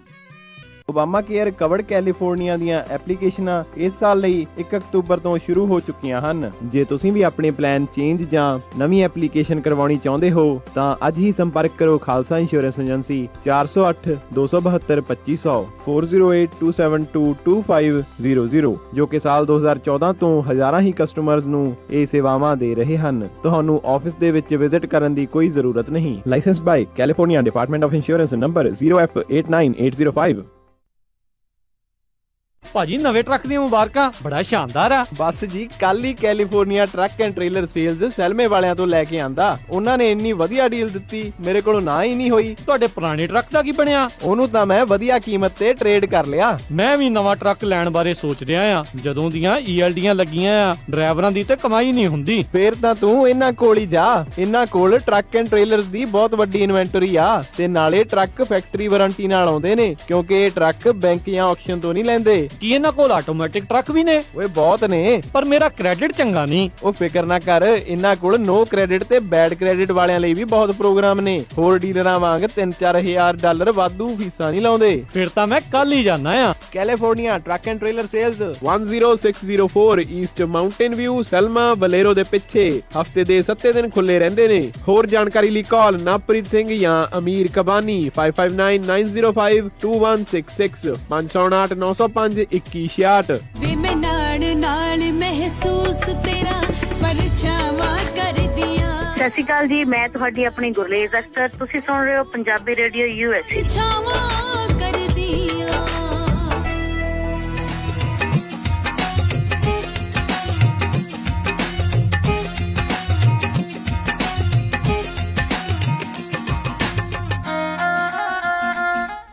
Punjabi radio USA ਸੁਣ ਰਹੇ ਸਾਰੇ ਸਰੋਤਿਆਂ ਨੇ ਇੱਕ ਵਾਰੀ ਫਿਰ ਨਿੱਘੇ ਜੀ ਆਇਆਂ ਨੂੰ। ਸਭ ਦਾ ਸਵਾਗਤ ਹੈ। ਸਰੋਤੇ ਪ੍ਰੋਗਰਾਮ ਚੱਲ ਰਿਹਾ ਜੀ ਅਪਡੇਟ ਅਮਰੀਕਾ। ਹਰਜੋਤ ਸਿੰਘ ਜੀ ਆਇਆਂ ਨੂੰ ਸਵਾਗਤ ਹੈ। ਸਤਿ ਸ਼੍ਰੀ ਅਕਾਲ। ਧੰਨਵਾਦ ਜੀ, ਇੱਕ ਵਾਰੀ ਫੇਰ ਸਰੋਤਿਆਂ ਨੂੰ ਜੀ ਆਇਆਂ ਨੂੰ ਤੇ ਬਹੁਤ ਹੀ ਪਿਆਰ ਤੇ ਸਤਿਕਾਰ ਭਰੀ ਸਤਿ ਸ੍ਰੀ ਅਕਾਲ। ਤੇ ਹਰਜੋਤ ਸਿੰਘ ਜੀ, ਅਗਲੀਆਂ ਜਿਹੜੀਆਂ ਖਬਰਾਂ ਉਸ ਦੇ ਵੱਲ ਜਿਹੜਾ ਆਪਾਂ ਵੱਧਦੇ ਹਾਂ, ਇਮੀਗ੍ਰੇਸ਼ਨ ਦੇ ਨਾਲ H1B ਵੀਜ਼ੇ ਦੇ ਨਾਲ ਸੰਬੰਧਿਤ ਵੀ ਜਿਹੜੀਆਂ ਆਪਾਂ ਤੁਹਾਨੂੰ ਜਿਹੜੀਆਂ ਗੱਲਾਂ ਜਿਹੜੀਆਂ ਉਹ ਦੱਸਾਂਗੇ।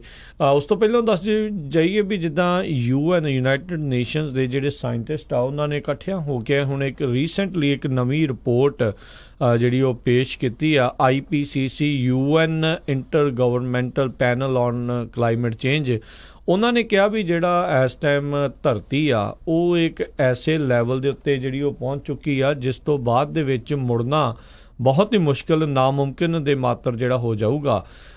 ਪ੍ਰੀ ਇੰਡਸਟਰੀਅਲ ਲੈਵਲ ਤੋਂ ਹੁਣ ਤੱਕ ਹਰਜੋਤ ਸਿੰਘ ਜੀ ਕਹਿੰਦੇ 1.5 ਡਿਗਰੀ ਸੈਲਸੀਅਸ ਤੇ ਜਿਹੜੇ ਫਾਰਨਹਾਈਟ 2.7 ਫਾਰਨਹਾਈਟ ਦੇ ਨਜ਼ਦੀਕ ਜਿਹੜਾ ਆ ਉਹ ਟੈਂਪਰੇਚਰ ਵੱਧਦਾ ਜਾ ਰਿਹਾ ਆ। ਤੇ ਕਹਿੰਦੇ 2030 ਤੱਕ 1.5 ਡਿਗਰੀ ਜਿਹੜਾ ਸੈਲਸੀਅਸ ਟੈਂਪਰੇਚਰ ਧਰਤੀ ਦਾ ਵੱਧ ਜਾਊਗਾ, ਜਿਹਦੇ ਕਰਕੇ ਬਹੁਤ ਜ਼ਿਆਦਾ ਤਬਦੀਲੀਆਂ ਜਿਹੜੀਆਂ ਆ ਉਹ ਦੇਖਣ ਨੂੰ ਮਿਲਣਗੀਆਂ। ਆਪਾਂ ਆਲਰੇਡੀ ਜਿਹੜੀਆਂ ਉਹ ਤਬਦੀਲੀਆਂ ਦੇਖਣ ਨੂੰ ਦੇਖ ਰਹੇ ਹਾਂ।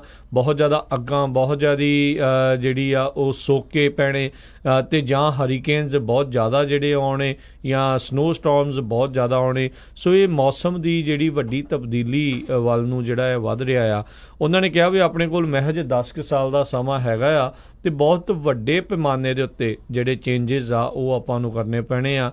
ਜਿਹੜੀਆਂ ਗ੍ਰੀਨ ਹਾਊਸ ਇਫੈਕਟਸ ਆ, ਕਾਰਬਨ ਫੁੱਟਪ੍ਰਿੰਟ ਜਿਸ ਨੂੰ ਕਹਿੰਦੇ ਆ, ਹਰ ਇੱਕ ਇਨਸਾਨ ਨੂੰ ਤੇ ਇੰਡਸਟਰੀਜ਼ ਨੂੰ ਜਿਹੜਾ ਆ ਉਹ ਘਟਾਉਣ ਦੀ ਜਿਹੜੀ ਜ਼ਰੂਰਤ ਹੈਗੀ ਆ।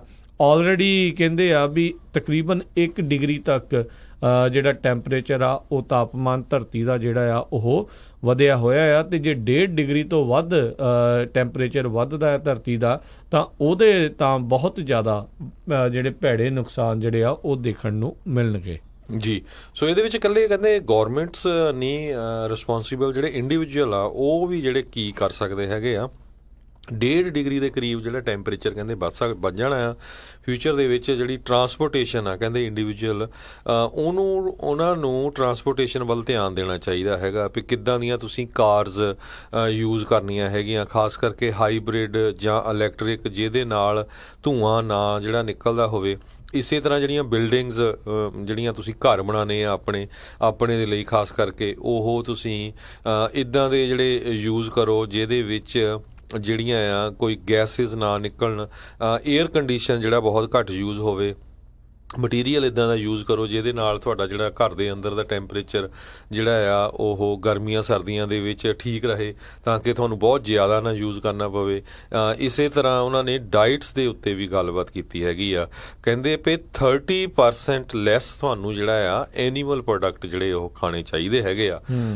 ਸੋ ਇਹਦਾ ਮਤਲਬ ਵੀ ਜਿਹੜੇ ਐਨੀਮਲਸ ਆ ਉਹਨਾਂ ਨੂੰ ਮਾਰਨਾ ਨਹੀਂ ਚਾਹੀਦਾ। ਸੋ ਖਾਸ ਕਰਕੇ ਜਿਹੜੇ ਹੁਣ ਮੀਟ ਖਾਣ ਵਾਲੇ ਆ ਜਾਂ ਡੇਅਰੀ ਪ੍ਰੋਡਕਟਸ ਆ ਜਾਂ ਉਹਦੇ ਨਾਲ ਹੈਗੇ ਆ, ਕਹਿੰਦੇ ਪਈ 30% ਜਿਹੜੇ ਆ ਆਮ ਲੋਕ ਉਹਨਾਂ ਨੂੰ ਘਟਾਉਣੇ ਚਾਹੀਦੇ ਆ, ਜਿਹਦੇ ਨਾਲ ਫਿਰ ਜਿੰਨੇ ਜ਼ਿਆਦਾ ਦੁਨੀਆ ਦੇ ਉੱਤੇ ਐਨੀਮਲਸ ਹੋਊਗੇ ਉਹਦੇ ਹਿਸਾਬ ਦੇ ਨਾਲ ਜਿਹੜਾ ਆ ਫਿਰ ਵੈਦਰ ਵੀ ਆ, ਕਲਾਈਮੇਟ ਉਹਦੇ ਵਿੱਚ ਇਹ ਆ। ਕਿਉਂਕਿ ਹਰਜੋਤ ਸਿੰਘ ਜੀ ਪ੍ਰੋਸੈਸਿੰਗ ਬਹੁਤ ਹੁੰਦੀ ਹੈ ਨਾ। ਤੁਸੀਂ ਜਦੋਂ ਕਿਸੇ ਜਾਨਵਰ ਨੂੰ ਉਹ ਮਾਰਦੇ ਆ, ਜਿੱਥੇ ਰੱਖਦੇ ਆ ਉੱਥੇ ਵੀ ਉਹਨਾਂ ਨੇ ਕੁਛ ਚਲਾਉਣਾ ਆ, ਕੰਪਨੀਆਂ ਨੇ ਚੱਲਣਾ ਆ, ਬਿਜਲੀ ਜਿਹੜੀ ਉੱਥੇ ਵਰਤੀ ਜਾਣੀ ਆ, ਉਹਨਾਂ ਨੂੰ ਵੱਢਣ 'ਚ, ਉਹਨਾਂ ਨੂੰ ਸਾਫ਼ ਕਰਨ 'ਚ, ਹੋਰ ਕਈ ਕੁਛ ਜਿਹੜਾ ਆ ਉਹ ਬਣਦਾ ਆ। ਇਹ from a living animal to being on the plate, ਉਦੋਂ ਤੱਕ ਜਿਹੜਾ ਇੱਕ ਸਫ਼ਰ ਆ ਉਹ ਲੰਬਾ ਸਫ਼ਰ ਆ, ਅਤੇ ਉਹਦੇ ਵਿੱਚ ਕਾਫੀ ਐਨਰਜੀ ਜਿਹੜੀ ਕੰਜ਼ਿਊਮ ਜਿਹੜੀ ਹੁੰਦੀ ਆ। ਸੋ ਇੱਕ ਉਹ ਕਾਰਨ ਜਿਹੜਾ ਇਸ ਦੇ ਪਿੱਛੇ ਉਹ ਵੀ ਦੱਸਦੇ ਆ। ਅਤੇ ਬਾਕੀ ਜਦੋਂ ਜਾਨਵਰ ਵਗੈਰਾ ਸਾਰੇ ਕੁਛ ਹੁੰਦੇ ਆ ਤਾਂ ਉਹ ਹੁੰਦਾ। ਦੇਖੋ ਇਹ ਤਾਂ ਹਰ ਇੱਕ ਦੀ ਆਪੋ ਆਪਣੀ ਚੋਇਸ ਆ ਕਿਨੇ ਕੀ ਖਾਣਾ, ਕਿਵੇਂ ਖਾਣਾ, ਪਰ ਕਹਿੰਦੇ ਆ ਵੀ ਜੇ 30% ਤੁਸੀਂ ਕਟੌਤੀ ਕਰੋ ਖਾਣ ਦੇ ਵਿੱਚ, ਉਹ ਓਨੀ ਜਿਹੜੀ ਆ ਡਿਮਾਂਡ ਜਿਹੜੀ ਆ ਉਹਨਾਂ ਨੂੰ ਜਾਨਵਰਾਂ ਨੂੰ ਮਾਰਨ ਦੀ ਜਿਹੜੀ ਘਟੂਗੀ, ਤਾਂ ਉਹ ਜਿਹੜੀ ਐਨਰਜੀ ਜਿਹੜੀ ਵਿਅਰਥ ਜਾਂਦੀ ਆ ਜਾਂ ਵੇਸਟ ਹੁੰਦੀ ਆ ਇਸ ਚੀਜ਼ ਵੱਲ ਨੂੰ, ਉਹ ਉਸ ਹਿਸਾਬ ਦੇ ਨਾਲ ਜਿਹੜੀ ਘੱਟ ਲੱਗੂਗੀ। ਸੋ ਇਕੱਲਾ ਇਹੀ ਨਹੀਂ, ਟਰਾਂਸਪੋਰਟੇਸ਼ਨ ਦੇ ਵਿੱਚ ਕਹਿੰਦੇ ਸਾਈਕਲ ਚਲਾਇਆ ਕਰੋ, ਲਾਗੇ ਹੈਗੇ ਉਹ, ਅਤੇ ਕਾਰ ਪੂਲਿੰਗ ਜਿਹੜੀ ਕਰਿਆ ਕਰੋ। ਸਾਰਿਆਂ ਨੂੰ ਪਤਾ ਵੀ ਕੀ ਜਿਹੜਾ ਆ ਕਰਨਾ ਚਾਹੀਦਾ ਹੈ, ਪਰ ਅਫਸੋਸ ਵਾਲੀ ਗੱਲ ਆ ਵੀ ਬੰਦਾ ਕਿਤੇ ਨਾ ਕਿਤੇ ਜਿਹੜਾ ਆ ਉਹ ਇਸ ਚੀਜ਼ ਤੋਂ ਗੁਰੇਜ਼ ਕਰ ਜਾਂਦਾ ਆ, ਜਾਂ ਉਹ ਅਵੇਸਲਾ ਜਿਹਾ ਬਣ ਕੇ ਹੁੰਦਾ, ਕਹਿੰਦਾ ਵੀ ਸਾਨੂੰ ਜਿਹੜਾ ਕੀ ਫਰਕ ਪੈਣਾ। ਪਰ ਜਿਸ ਹਿਸਾਬ ਦੇ ਨਾਲ ਇਹ ਸਾਇੰਸਦਾਨ ਦੱਸ ਰਿਹਾ ਵੀ ਅਗਲੇ 10 ਸਾਲ ਜਿੰਨੇ ਕਿ ਲੋਕ ਹਰਜੋਤ ਸਿੰਘ ਜੀ ਇਸ ਟਾਈਮ ਧਰਤੀ ਦੇ ਉੱਤੇ ਰਹਿ ਰਹੇ ਨੇ, 10 ਸਾਲ ਉਹਨਾਂ ਨੇ ਆਪਣੇ ਜੀਵਨ ਕਾਲ ਦੇ ਵਿੱਚ ਹੀ ਇਹ ਜਿਹੜੇ ਚੇਂਜਸ ਜਿਹੜੇ ਉਹ ਦੇਖ ਲੈਣੇ ਆ। ਨਹੀਂ ਤਾਂ ਬੰਦਾ ਸੋਚਦਾ ਆ ਵੀ ਅਗਲੀਆਂ ਪੀੜ੍ਹੀਆਂ ਕੀ ਕਰਨਗੀਆਂ ਜਾਂ ਉਹਨਾਂ ਤੋਂ ਅਗਲੀਆਂ ਪੀੜ੍ਹੀਆਂ ਨੂੰ ਕਿੰਨਾ ਨੁਕਸਾਨ ਹੋਊਗਾ। ਹੁਣ ਤਾਂ ਆਪਣੀਆਂ ਹੀ ਜਿਹੜੇ ਆ ਪੈਰਾਂ 'ਤੇ ਕੁਹਾੜੀ ਜਿਹੜੀ ਆ ਉਹ ਵੱਜੀ ਹੋਈ ਆ। ਸੋ ਹਰ ਇੱਕ ਨੂੰ ਜਿਸ ਤਰੀਕੇ ਦੇ ਨਾਲ ਵੀ ਆਪਾਂ ਇਹ ਚੀਜ਼ਾਂ ਨੂੰ ਰੋਕ ਸਕਦੇ ਹਾਂ, ਕਾਰਬਨ ਫੁੱਟਪ੍ਰਿੰਟ ਨੂੰ ਜਿਹੜਾ ਘਟਾ ਸਕਦੇ ਹਾਂ, ਉਸ ਨੂੰ ਕਰਨਾ ਚਾਹੀਦਾ ਹੈ। ਉਸ ਨੂੰ ਕਟੌਤੀ ਜਿਹੜੀ ਕਰਨੀ ਚਾਹੀਦੀ ਆ। ਵਿਅਰਥ ਬਿਜਲੀ ਨਾ ਯੂਜ਼ ਕਰੋ, ਵਿਅਰਥ ਦੇ ਜਿਹੜੇ ਗੇੜੇ ਆ ਉਹ ਜਿਹੜੇ ਉਹ ਬੰਦ ਹੋਣੇ ਚਾਹੀਦੇ। ਸੋ ਬਹੁਤ ਕੁਛ ਜਿਹੜਾ ਆ ਉਹ ਬੰਦਾ ਇੱਕ ਆਪਣੇ ਪੱਧਰ ਦੇ ਉੱਤੇ ਕਰ ਸਕਦਾ। ਵੱਧ ਤੋਂ ਵੱਧ ਰੁੱਖ ਲਾਓ। ਸੋ ਬਹੁਤ ਕੁਛ ਜਿਹੜਾ ਆ ਉਹ ਆਪਣੇ ਪੱਧਰ ਦੇ ਉੱਤੇ ਵੀ ਕਰ ਸਕਦਾ। ਬਾਕੀ ਦੇਖੋ ਜਿਹੜੀ ਇਸ ਟਾਈਮ ਮੌਜੂਦਾ ਪ੍ਰਸ਼ਾਸਨ ਆ, ਖਾਸ ਕਰਕੇ ਆਪਾਂ ਜੇ ਗੱਲ ਕਰੀਏ ਅਮਰੀਕਾ ਦੇ ਵਿੱਚ, ਉਹ ਕਲਾਈਮੇਟ ਚੇਂਜ ਨੂੰ ਮੰਨਣ ਤੋਂ ਇਨਕਾਰੀ ਨੇ। ਉਹ ਨਹੀਂ ਕਹਿੰਦੇ ਵੀ ਇੱਦਾਂ ਦੀ ਕੋਈ ਚੀਜ਼ ਜਿਹੜੀ ਹੋ ਰਹੀ ਆ, ਵਾਤਾਵਰਣ ਦੇ ਵਿੱਚ ਤਬਦੀਲੀ ਆ ਰਹੀ ਆ, ਜਦ ਕਿ ਆਲਮੋਸਟ ਦੁਨੀਆ ਦੇ 99% ਦੀ ਜਿਹੜੇ ਸਾਇੰਸਦਾਨ ਇਹੀ ਹੋਈ ਕਹਿੰਦੇ ਨੇ ਵੀ ਇਹ ਮੈਨ ਮੇਡ ਕਲਾਈਮੇਟ ਚੇਂਜ ਆ। ਇਸ ਦੇ ਨਾਲ ਬਹੁਤ ਫਰਕ ਜਿਹੜਾ ਆ ਉਹ ਪੈ ਰਿਹਾ ਆ। ਸ਼ਾਇਦ ਵਾਸ਼ਿੰਗਟਨ DC ਦੇ AC ਵਾਲੇ ਕਮਰਿਆਂ 'ਚ ਬੈਠਿਆਂ ਨੂੰ ਉਹਨਾਂ ਨੂੰ ਇਹ ਚੀਜ਼ਾਂ ਦਾ ਜਿਹੜਾ ਬਹੁਤਾ ਆ ਉਹ ਫਰਕ ਜਿਹੜਾ ਆ ਉਹ ਨਹੀਂ ਪਤਾ ਲੱਗ ਰਿਹਾ, ਪਰ ਆਮ ਲੋਕਾਂ ਦੇ ਉੱਤੇ ਤਾਂ ਇਸ ਦਾ ਅਸਰ ਹੈਗਾ ਹੀ ਆ। ਆਪਾਂ ਦੇਖ ਰਹੇ ਹਾਂ ਵੀ ਹਰ ਸਾਲ ਹੁਣ ਕੈਲੀਫੋਰਨੀਆ ਦੇ ਵਿੱਚ ਹਰਜੋਤ ਸਿੰਘ ਜੀ ਕਿੰਨੀਆਂ ਅੱਗਾਂ ਲੱਗ ਰਹੀਆਂ ਆ। ਹਰੀਕੇਨ ਜਿਹੜੇ ਆ ਉਹ ਵੱਧ ਰਹੇ ਨੇ। ਸੋ ਇਹ ਸਾਰਾ ਕੁਛ ਇਹ ਮੌਸਮ ਦੀ, ਕਲਾਈਮੇਟ ਦੀ ਜਿਹੜੀ ਚੇਂਜਸ ਦੇ ਕਰਕੇ ਸਾਰਾ ਕੁਛ ਹੋ ਰਿਹਾ ਹੈ। ਸੋ ਜੇ ਅੱਗਾਂ ਦੀ ਗੱਲ ਕਰਦੇ ਜਾਈਏ, ਕਹਿੰਦੇ ਸੈਂਟਾ ਰੋਜ਼ਾ ਦੇ ਵਿੱਚ ਜਿਹੜੀ ਕੈਲੀਫੋਰਨੀਆ 'ਚ ਬਹੁਤ ਵੱਡੀ ਜਿਹੜੀ ਅੱਗ ਲੱਗੀ ਸੀ, ਉਹਨੂੰ 1 ਸਾਲ ਹੋ ਗਿਆ ਹੈਗਾ ਆ। ਤੇ ਹੁਣ ਉੱਥੇ ਕਹਿੰਦੇ ਭਈ ਰੀਬਿਲਡਿੰਗ ਸ਼ੁਰੂ ਹੋਈ ਹੈਗੀ ਆ। 1/3 ਲੋਕਾਂ ਨੇ ਜਿਹੜੇ ਪਰਮਿਟ ਲੈ ਲਏ ਆ। ਵੀ ਬਹੁਤ ਸਾਰੇ ਲੋਕ ਹਜੇ ਵੀ ਸੋਚ ਰਹੇ ਆ ਵੀ ਅਸੀਂ ਉਸ ਜਗ੍ਹਾ ਘਰ ਬਣਾਈਏ ਜਾਂ ਨਾ ਬਣਾਈਏ। ਇੰਸ਼ੋਰੈਂਸ ਕੰਪਨੀਆਂ ਜਿਹੜੀਆਂ ਆ ਉਹ ਵੀ ਬੜੀਆਂ ਸ਼ਸ਼ੋ-ਪੰਜ ਪਈਆਂ ਆ ਵੀ ਕਿੰਨੇ ਕੁ ਰੇਟ ਉਹ ਇਨਕਰੀਜ਼ ਕਰ ਸਕਦੇ, ਕਿਉਂਕਿ ਉਹਨਾਂ ਦੇ ਉੱਤੇ ਜਿਹੜੀਆਂ ਡਿਪਾਰਟਮੈਂਟ ਆਫ ਇੰਸ਼ੋਰੈਂਸ ਦਾ ਜਿਹੜਾ ਡੰਡਾ ਹੈਗਾ ਆ। ਪਰ ਕਹਿੰਦੇ ਵੀ 54 ਸਾਲਾਂ ਬਾਅਦ ਇਹ ਅੱਗ ਲੱਗੀ ਸੀ ਐਗਜ਼ੈਕਟਲੀ ਸੇਮ ਜਗ੍ਹਾ 'ਤੇ। ਉਸ ਟਾਈਮ ਵੀ ਜਿੱਦਾਂ ਬਹੁਤ ਜ਼ਿਆਦਾ ਨੁਕਸਾਨ ਹੋਇਆ ਸੀ, ਪਰ ਉਸ ਟਾਈਮ ਦੇ ਉੱਤੇ ਜਿਹੜੇ ਘਰ ਉਹ ਘੱਟ ਸੀ। ਇਸ ਟਾਈਮ ਜਿਹੜੇ ਘਰਾਂ ਦੀ ਗਿਣਤੀ ਬਹੁਤ ਜ਼ਿਆਦਾ ਸੀ। ਬਿਲਕੁਲ ਜਿਹੜੇ ਉੱਥੋਂ ਦੇ ਸਿਟੀ ਵਾਲੇ ਆ ਉਹ ਲੱਗੇ ਹੋਏ ਨੇ, ਕਹਿੰਦੇ ਦਿਨ ਰਾਤ ਤੇ ਵੀਕਐਂਡ ਤੇ ਵੀ ਕੰਮ ਕਰ ਰਹੇ ਆ ਵੀ ਲੋਕਾਂ ਨੂੰ ਪਰਮਿਟ ਜਿਹੜੇ ਆ ਜਲਦੀ ਤੋਂ ਜਲਦੀ ਮੁਹੱਈਆ ਕਰਾਏ ਜਾ ਸਕਣ ਤਾਂ ਜੋ ਉਹ ਆਪਣਾ ਰੀਕਨਸਟਰਕਸ਼ਨ ਦਾ ਰੀਬਿਲਡਿੰਗ ਦਾ ਕੰਮ ਸ਼ੁਰੂ ਕਰ ਸਕਣ। ਜਿੱਦਾਂ ਹਰਜੋਤ ਸਿੰਘ ਜੀ ਨੇ ਦੱਸਿਆ ਵੀ ਇਹ ਇੱਕ ਬੜੀ ਮੁਸ਼ਕਿਲ ਲੋਕਾਂ ਨੂੰ ਆ ਵੀ ਕੀ ਕਰੀਏ, ਇੱਥੇ ਬਣਾਈਏ ਕਿ ਨਾ ਬਣਾਈਏ, ਇਹ ਫਾਇਰ ਹੈਜ਼ਰਡ ਹੈਗਾ ਆ ਇੱਧਰ ਕਿ ਨਹੀਂ ਹੈਗਾ ਆ। ਇਨਫੈਕਟ ਸੈਂਟਾ ਰੋਜ਼ਾ ਵਿੱਚ ਤਾਂ ਹਰਜੋਤ ਸਿੰਘ ਜੀ ਪਿਛਲੇ ਦਿਨਾਂ ਦੇ ਵਿੱਚ ਕਹਿੰਦੇ ਇੱਕ ਪ੍ਰਪੋਜ਼ਲ ਵੀ ਨਵਾਂ ਆਇਆ ਸੀ, ਇੱਕ ਪਹਾੜੀ ਦੇ ਉੱਤੇ 237 ਨਵੇਂ ਘਰ ਬਣਾਉਣ ਦਾ ਜਿਹੜਾ ਪ੍ਰਪੋਜ਼ਲ ਸੀ 40 ਏਕੜ ਜ਼ਮੀਨ ਦੇ ਵਿੱਚ। ਸੈਨ ਫਰਾਂਸਿਸਕੋ ਦੇ ਕੁਝ ਬਿਲਡਰਸ ਜਿਹੜੇ ਉੱਥੇ ਲੈ ਕੇ ਗਏ ਸੀ ਉਹ ਪ੍ਰਪੋਜ਼ਲ, ਪਰ ਮਸਲਾ ਇਹ ਸੀਗਾ ਵੀ ਉਹ ਪਹਾੜੀ ਇਸ ਵਾਰ ਅੱਗ ਦੇ ਵਿੱਚ ਪੂਰੀ ਤਰ੍ਹਾਂ ਸੜੀ ਸੀ। ਆਲੇ ਦੁਆਲੇ ਜਿਹੜੇ ਆ ਉਹ ਮਤਲਬ ਸੜੇ ਹੋਏ ਰੁੱਖ ਹੀ ਜਿਹੜੇ ਨਜ਼ਰ ਆ ਰਹੇ ਸੀ ਤੇ ਪਤਾ ਨਹੀਂ ਉਹ ਜਿਹੜੇ ਪ੍ਰਾਪਰਟੀ ਬਣਾਉਣ ਵਾਲੇ ਆ ਉਹ ਉਸ ਨੂੰ ਕਿਸ ਤਰੀਕੇ ਦੇ ਨਾਲ ਜਿਹੜਾ ਸੋਚ ਕੇ ਉੱਥੇ ਪ੍ਰਪੋਜ਼ਲ ਲੈ ਕੇ ਗਏ ਸੀਗੇ। ਕਈ ਜਿਹੜੇ ਸਿਟੀ ਦੇ ਕੌਂਸਲ ਵਾਲੇ ਮੈਂਬਰ ਸੀਗੇ ਉਹ ਕਹਿ ਰਹੇ ਸੀਗੇ ਵੀ ਹਾਂ ਸਾਨੂੰ ਅਫੋਰਡੇਬਲ ਹਾਊਸਿੰਗ ਜਿਹੜੀ ਇਹ ਚਾਹੀਦੀ ਆ ਤੇ ਜੇ ਨਵੀਂ ਬਣਾਉਣਗੇ ਤਾਂ ਇਹ ਵਾਈਲਡ ਫਾਇਰ ਤੋਂ ਪ੍ਰੋਟੈਕਟਡ ਹੋਊਗੀ, ਇਹ ਤੋਂ ਬਚਾਅ ਜਿਹੜਾ ਆ ਉਹ ਹੋਊਗਾ। ਪਰ ਕਈ ਕਹਿੰਦੇ ਸੀਗੇ ਵੀ ਤੁਸੀਂ ਸੁੱਤੇ ਲੋਕਾਂ ਨੂੰ ਅੱਗ ਦੇ ਵਿੱਚ ਕਿਉਂ ਸੁੱਟਣ ਦੇ ਵੱਲ ਨੂੰ ਜਿਹੜਾ ਆ ਉਹ ਜਾ ਰਹੇ ਹੋ। ਸੋ ਇੱਦਾਂ ਦੇ ਪ੍ਰਪੋਜ਼ਲ ਵੀ ਕਈ ਸਿਟੀਜ਼ ਦੇ ਵਿੱਚ ਹਰਜੋਤ ਸਿੰਘ ਜੀ ਜਿਹੜੇ ਉਹ ਆ ਰਹੇ ਨੇ। ਸੋ ਆਉਣ ਵਾਲੇ ਸਮੇਂ ਦੇ ਵਿੱਚ ਹਾਊਸਿੰਗ ਨੂੰ ਦੇਖਦੇ ਹੋਏ ਜਿਸ ਤਰੀਕੇ ਦੇ ਨਾਲ, ਕਿਉਂਕਿ ਜਨਸੰਖਿਆ ਵੀ ਹਰ ਇੱਕ ਪਾਸੇ ਜਿਹੜੀ ਉਹ ਵੱਧ ਰਹੀ ਆ, ਲੋਕ ਬਾਹਰੋਂ ਵੀ ਆ ਰਹੇ ਆ, ਇੱਥੇ ਵੀ ਜਿਹੜਾ ਵਾਧਾ ਹੋ ਰਿਹਾ ਹੈ, ਸੋ ਉਹਦੇ ਕਰਕੇ ਹਾਊਸਿੰਗ ਤਾਂ ਚਾਹੀਦੀ ਆ, ਕਿੱਥੇ ਬਣਾਈ ਜਾ ਸਕਦੀ ਆ, ਕਿਵੇਂ ਕੀਤਾ ਜਾਊਗਾ, ਇਹ ਵੀ ਇੱਕ ਵੱਡਾ ਮਸਲਾ ਜਿਹੜਾ ਆ ਉਹ ਬਣਦਾ ਜਾ ਰਿਹਾ। ਖਾਸ ਕਰਕੇ ਬੇ ਏਰੀਏ ਤੇ ਉਸਦੇ ਇਰਦ ਗਿਰਦ ਇਲਾਕੇ ਦੇ ਵਿੱਚ ਅੱਜ ਕੱਲ੍ਹ ਮੈਨੂੰ ਲੱਗਦਾ ਲੋਕਲ ਚੋਣਾਂ ਦੇ ਵਿੱਚ ਇੱਕ ਸਭ ਤੋਂ ਵੱਡਾ ਜਿਹੜਾ ਮਸਲਾ ਆ ਹਾਊਸਿੰਗ ਦਾ ਜਿਹੜਾ ਆ ਉਹ ਬਣਿਆ ਹੋਇਆ ਆ। ਕੁਝ ਏਰੀਏ ਦੇ ਵਿੱਚ ਜਿਹੜੇ ਆ ਉਹ ਬਹੁਤ ਜ਼ਿਆਦਾ ਡਿਵੈਲਪਮੈਂਟ ਹੋ ਗਈ ਆ, ਉੱਥੇ ਲੋਕ ਤੜਫ ਰਹੇ ਆ, ਸਾਡੇ ਟ੍ਰੈਫਿਕ ਬਹੁਤ ਵੱਧ ਗਿਆ ਤੇ ਕੁਝ ਕੁ ਏਰੀਏ ਦੇ ਵਿੱਚ ਜਿਹੜੀਆਂ ਆ ਡਿਮਾਂਡ ਬਹੁਤ ਜ਼ਿਆਦਾ ਆ ਤੇ ਉੱਥੇ ਅਵੇਲੇਬਲ ਘਰ ਜਾਂ ਅਪਾਰਟਮੈਂਟਸ ਹੈ ਨਹੀਂ।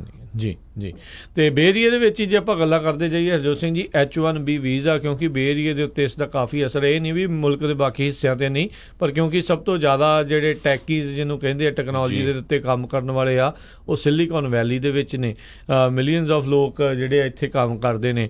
ਸੋ ਕਹਿੰਦੇ ਵੀ ਅਮਰੀਕਾ ਦੇ ਵਿੱਚ H1B ਵੀਜ਼ੇ ਦੇ ਉੱਤੇ ਜਿਹੜੀ ਆ ਉਹ ਸ਼ਿਕੰਜਾ ਕੱਸੇ ਜਾਣ ਤੋਂ ਬਾਅਦ ਦੇ ਵਿੱਚ ਉਹਦੇ ਵਿੱਚ ਇੱਕ ਹਿਸਾਬ ਦੇ ਨਾਲ ਸਖਤੀ ਹੋਣ ਤੋਂ ਬਾਅਦ 'ਚ ਬਹੁਤ ਸਾਰੇ ਜਿਹੜੇ ਟੈਕੀਜ਼ ਆ ਉਹ H1B ਵੀਜ਼ੇ ਵਾਲੇ ਆ ਉਹ ਕੈਨੇਡਾ ਵੱਲ ਨੂੰ ਰੁੱਖ ਜਿਹੜਾ ਉਹ ਕਰ ਰਹੇ ਨੇ।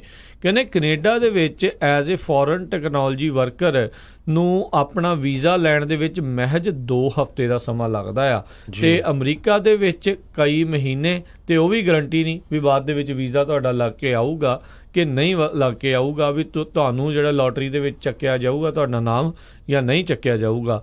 ਸੋ ਆਪਾਂ ਸਾਰੇ ਜਣੇ ਦੇਖ ਰਹੇ ਹਾਂ ਵੀ ਜਿਹੜੇ H1B ਵੀਜ਼ਾਜ਼ ਦੇ ਜਿਹੜੇ ਸਪਾਊਸਿਸ ਦੇ ਕੰਮ ਕਰਨ ਦੇ ਉੱਤੇ ਜਿਹੜੀ ਖੁੱਲ੍ਹ ਮਿਲੀ ਸੀਗੀ ਪਿਛਲੇ ਪ੍ਰਸ਼ਾਸਨ ਦੇ ਦੁਆਰਾ ਰਾਸ਼ਟਰਪਤੀ ਓਬਾਮਾ ਦੇ ਕਾਰਜਕਾਲ ਦੇ ਦੌਰਾਨ, ਉਸ ਨੂੰ ਜਿਹੜਾ ਆ ਉਹ ਕੱਟਣ ਜਾ ਰਹੇ ਆ। ਉਸ ਨੂੰ ਇਹ H1B ਦੇ ਜਿਹੜੇ ਸਪਾਊਸਿਸ ਆ ਉਹਨਾਂ ਦੇ ਕੰਮ ਕਰਨ ਦੇ ਉੱਤੇ ਜਿਹੜੀ ਮੁੜ ਕੇ ਦੁਬਾਰਾ ਜਿਹੜੀ ਆ ਰੋਕ ਲਾਈ ਜਾ ਰਹੀ ਆ ਇਸ ਪ੍ਰਸ਼ਾਸਨ ਦੇ ਦੁਆਰਾ। ਇਸ ਦੇ ਕਰਕੇ ਵੀ ਇੱਕ ਭਾਰੀ ਅਸਰ ਜਿਹੜਾ ਆ ਟੈਕਨੋਲੋਜੀ ਜਿਹੜੀ ਟੈਕਨੀਕਲ ਕੰਪਨੀਜ਼ ਆ ਉਹਨਾਂ ਉੱਤੇ ਦੇਖਿਆ ਜਾ ਰਿਹਾ ਆ। ਸੋ ਇੱਕ ਤਾਂ ਲੋਕ ਜਿਹੜੇ ਆ ਕੈਨੇਡਾ ਵੱਲ ਨੂੰ ਰੁਖ ਕਰ ਰਹੇ ਆ ਤੇ ਜੇ ਇੱਦਾਂ ਹੀ ਹਰਜੋਤ ਸਿੰਘ ਜੀ ਚੱਲਦਾ ਰਿਹਾ ਤਾਂ ਇਹ ਵੀ ਹੋ ਸਕਦਾ ਆਉਣ ਵਾਲੇ ਸਮੇਂ ਦੇ ਵਿੱਚ ਵੀ ਬਹੁਤ ਸਾਰੀਆਂ ਕੰਪਨੀਜ਼ ਆ ਉਹ ਕੈਨੇਡਾ ਦੇ ਵੱਲ ਨੂੰ ਜਿਹੜਾ ਉਹ ਰੁਖ ਕਰਨਗੇ। ਉੱਥੇ ਆਪੋ ਆਪਣੇ ਜਿਹੜੇ ਆਫਿਸਿਸ ਬਣਾ ਕੇ ਲੋਕਾਂ ਨੂੰ ਜਿਨ੍ਹਾਂ ਨੂੰ 2-2 ਹਫ਼ਤਿਆਂ 'ਚ ਦੇਖੋ ਵੀਜ਼ੇ ਲੱਗ ਰਹੇ ਆ ਉਹਨਾਂ ਨੂੰ ਉੱਥੇ ਕੀ ਮਾੜਾ ਆ। ਹਾਂ ਉੱਥੇ ਟੈਕਸ ਡੈਫੀਨੇਟਲੀ ਜਿਹੜਾ ਬਹੁਤ ਜ਼ਿਆਦਾ ਹੈਗਾ ਆ, ਪਰ ਕੈਨੇਡਾ ਵਾਲੇ ਕੰਪਨੀਆਂ ਨੂੰ ਜਿਹੜੇ ਟੈਕਸ ਦੀ ਹੋ ਸਕਦਾ ਛੋਟ ਵੀ ਦੇ ਦੇਣ, ਉਹਨਾਂ ਨੂੰ ਕੀ ਆ, ਉਹਨਾਂ ਦੇ ਉੱਥੇ ਇਨਵੈਸਟਮੈਂਟ ਹੋਊਗੀ। ਬਿਲਕੁਲ। ਸੋ ਕਹਿੰਦੇ ਵੀ ਇੱਦਾਂ ਦੀ ਪੋਜੀਸ਼ਨ ਬਣੀ ਹੋਈ ਆ ਵੀ ਇੱਕ ਐਗਜ਼ਾਮਪਲ ਜਿਹੜੀ ਇਹ ਨਿਊਜ਼ਪੇਪਰ ਦੇ ਵਿੱਚ ਆਈ ਆ, ਬੇ ਏਰੀਏ ਦਾ ਇੱਕ ਸੌਫਟਵੇਅਰ ਡਿਵੈਲਪਰ ਮੁੰਡਾ ਜਿਹੜਾ ਕਹਿੰਦੇ ਵੀ ਉਹਨ 2017 ਦੇ ਵਿੱਚ ਇੱਕ ਵੱਡੀ ਕੰਪਨੀ ਜਿਹੜੀ ਰੈਡਵੁੱਡ ਸਿਟੀ ਆ ਐਵਰਨੋਟ ਉਹਦੇ ਵਿੱਚ ਕੰਮ ਕਰਦਾ ਸੀ। ਮਾਸਟਰਸ ਉਸਨੇ ਆਪਰੇਸ਼ਨਸ ਰਿਸਰਚ ਦੀ ਕੋਲੰਬੀਆ ਯੂਨੀਵਰਸਿਟੀ ਤੋਂ ਕੀਤੀ ਸੀ ਤੇ ਉਹ ਤੋਂ ਪਹਿਲਾਂ ਉਹਦਾ ਸਿਟੀ ਬੈਂਕ ਦਾ ਈ-ਕਮਰਸ ਦਾ ਤੇ jet.com ਦਾ ਵਿੱਚ ਵੀ ਐਕਸਪੀਰੀਅੰਸ ਸੀ। ਉਹ ਕਹਿੰਦਾ ਵੀ 18 ਮਹੀਨਿਆਂ ਬਾਅਦ ਮੈਨੂੰ ਛੱਡ ਕੇ ਹੁਣ ਕੈਨੇਡਾ ਜਾਣਾ ਪਿਆ, 2 ਵੀਕਾਂ ਦੇ ਵਿੱਚ ਉੱਥੇ ਦਾ ਵੀਜ਼ਾ ਮਿਲ ਗਿਆ ਤੇ ਉੱਥੇ ਪਰਮਾਨੈਂਟ ਰੈਜ਼ੀਡੈਂਸੀ ਕਹਿੰਦਾ ਬੜਾ ਈਜ਼ੀ ਹੈਗੀ ਆ। ਇੱਥੇ ਮੈਨੂੰ 20 ਤੋਂ 30 ਸਾਲ ਲੱਗਣੇ ਸੀ ਗ੍ਰੀਨ ਕਾਰਡ ਲੈਣ ਦੇ ਲਈ ਤੇ ਹੁਣ ਉਹ ਕਹਿੰਦੇ ਵੀ ਮੈਂ ਆਪਣੀ ਉੱਥੇ ਜਾ ਕੇ ਇੱਕ ਸਟਾਰਟਅਪ ਕੰਪਨੀ ਜਿਹੜੀ ਸ਼ੁਰੂ ਕਰ ਰਿਹਾ ਹੈਗਾ ਆ ਤੇ ਮਾਹੌਲ ਜਿਹੜਾ ਬੜਾ ਵਧੀਆ ਹੈਗਾ ਆ ਉੱਥੇ ਦਾ। ਸੋ ਜੇ ਇਸ ਤਰ੍ਹਾਂ ਇੱਥੋਂ ਕੁਛ ਕੁ ਹਜ਼ਾਰ ਡਰੇਨ ਜਿਹੜਾ ਹੋਣਾ ਸ਼ੁਰੂ ਹੋ ਗਿਆ ਤੇ ਉਹਦੇ ਨਾਲ ਟੈਕਨੋਲੋਜੀ ਨੂੰ ਤਾਂ ਫਰਕ ਪੈਣਾ ਹੀ ਪੈਣਾ ਆ, ਤੇ ਰੀਅਲ ਸਟੇਟ ਨੂੰ ਵੀ ਜਿਹੜਾ ਬਹੁਤ ਵੱਡਾ ਫਰਕ ਬੇ ਏਰੀਏ ਦੇ ਵਿੱਚ ਉਹਦੇ ਨਾਲ ਪੈ ਸਕਦਾ ਹੈ। ਹਰ ਇੱਕ ਚੀਜ਼ ਦੇ ਉੱਤੇ ਹਰਜੋਤ ਸਿੰਘ ਜੀ ਉਸ 'ਤੇ ਅਸਰ ਪੈਣਾ, ਰੀਅਲ ਸਟੇਟ ਦੇ ਪੈਣਾ, ਬਹੁਤ ਸਾਰੇ ਰੈਸਟੋਰੈਂਟਸ ਉਹਨਾਂ ਉੱਤੇ ਜਿਹੜਾ ਆ ਉਹ ਅਸਰ ਪੈਣਾ, ਖਾਣ ਪੀਣ ਦੇ ਜਿਹੜੇ ਸਮਾਨ ਦੇ ਉੱਤੇ, ਕਿਉਂਕਿ ਜਿੰਨੇ ਘੱਟ ਲੋਕ ਹੋਣਗੇ ਘੱਟ ਬਾਹਰ ਖਾਣਗੇ ਤਾਂ ਜਿਹੜਾ ਫਿਰ ਮੰਦਾ ਚੱਲੂਗਾ ਧੰਦੇ ਦੇ ਵਿੱਚ, ਜਿੱਦਾਂ ਕਹਿੰਦੇ ਆ ਵੀ ਉਹ ਚੀਜ਼ ਜਿਹੜੀ ਹੋਊਗੀ। ਸੋ ਕੈਨੇਡਾ ਨੂੰ ਜਿਹੜਾ ਉਸ ਦੇ ਨਾਲ ਪੂਰਾ ਬੂਸਟ ਜਿਹੜਾ ਬੂਮ ਆ ਉਹ ਵੀ ਮਿਲਣਾ ਆ। ਅਤੇ ਅਮਰੀਕਾ ਜਿਹੜਾ ਦੇਖੋ, ਮੈਂ ਬਾਰ-ਬਾਰ ਇਹ ਗੱਲ ਕਹਿੰਦਾ ਵੀ ਅਮਰੀਕਾ ਜਿਹੜਾ ਦੁਨੀਆ ਦੇ ਵਿੱਚ ਸਭ ਤੋਂ ਅੱਗੇ ਉਸ ਦੇ ਰਹਿਣ ਦੇ ਕਾਰਨਾਂ ਵਿੱਚ ਇੱਕ ਕਾਰਨ ਇਹ ਆ ਵੀ ਇੱਥੇ ਟੈਕਨੀਕਲ ਐਡਵਾਂਸਮੈਂਟ ਬਹੁਤ ਜ਼ਿਆਦਾ ਆ। ਜਿਹੜੀਆਂ ਚੀਜ਼ਾਂ ਆਪਾਂ ਆਲਰੇਡੀ ਇੱਥੇ ਵਰਤ ਕੇ ਜਿਹੜੀਆਂ ਕਹਿ ਲਓ ਵੀ ਸੁੱਟ ਰਹੇ ਹੁੰਦੇ ਆ, ਬਹੁਤ ਸਾਰੇ ਮੁਲਕਾਂ 'ਚ ਉਹ ਚੀਜ਼ਾਂ ਅਜੇ ਪਹੁੰਚੀਆਂ ਵੀ ਨਹੀਂ ਹੁੰਦੀਆਂ। ਸੋ ਆਪਾਂ ਇੰਨੀ ਅੱਗੇ ਜਿਹੜੇ ਇਸੇ ਕਰਕੇ ਚੱਲ ਰਹੇ ਆ ਵੀ ਇਹ ਅਜਿਹੇ ਲੋਕ ਜਿਹੜੇ ਆ ਕੇ ਦੇਖੋ ਉਹਨਾਂ ਕੰਪਨੀਜ਼ ਲਈ ਉਹਨਾਂ ਆਈਡੀਆਜ਼ ਦੇ ਉੱਤੇ ਜਿਹੜੇ ਆ ਉਹ ਕੰਮ ਕਰ ਰਹੇ ਨੇ, ਜਿਹੜਾ ਕਿਸੇ ਚੀਜ਼ ਨੂੰ ਜਿਹੜਾ ਅੱਗੇ ਜਿਹੜਾ ਉਹ ਲੈ ਕੇ ਜਾਂਦਾ ਆ।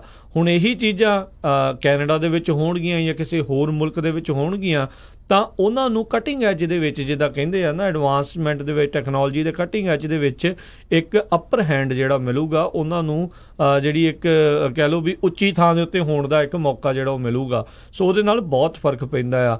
ਕੰਪਨੀਜ਼ ਨੇ ਤਾਂ ਫਿਰ ਹਰਜੋਤ ਸਿੰਘ ਜੀ ਇਹੀ ਦੇਖਣਾ ਵੀ ਕਿੱਥੇ ਐਡਵਾਂਸਮੈਂਟ ਹੋ ਰਹੀ ਹੈ, ਕਿੱਥੇ ਰਿਸਰਚ ਹੋ ਰਹੀ ਆ, ਅਗਲੇ ਨੇ ਉੱਥੇ ਜਾ ਕੇ ਜਿਹੜਾ ਇਨਵੈਸਟ ਕਰਨਾ ਆ।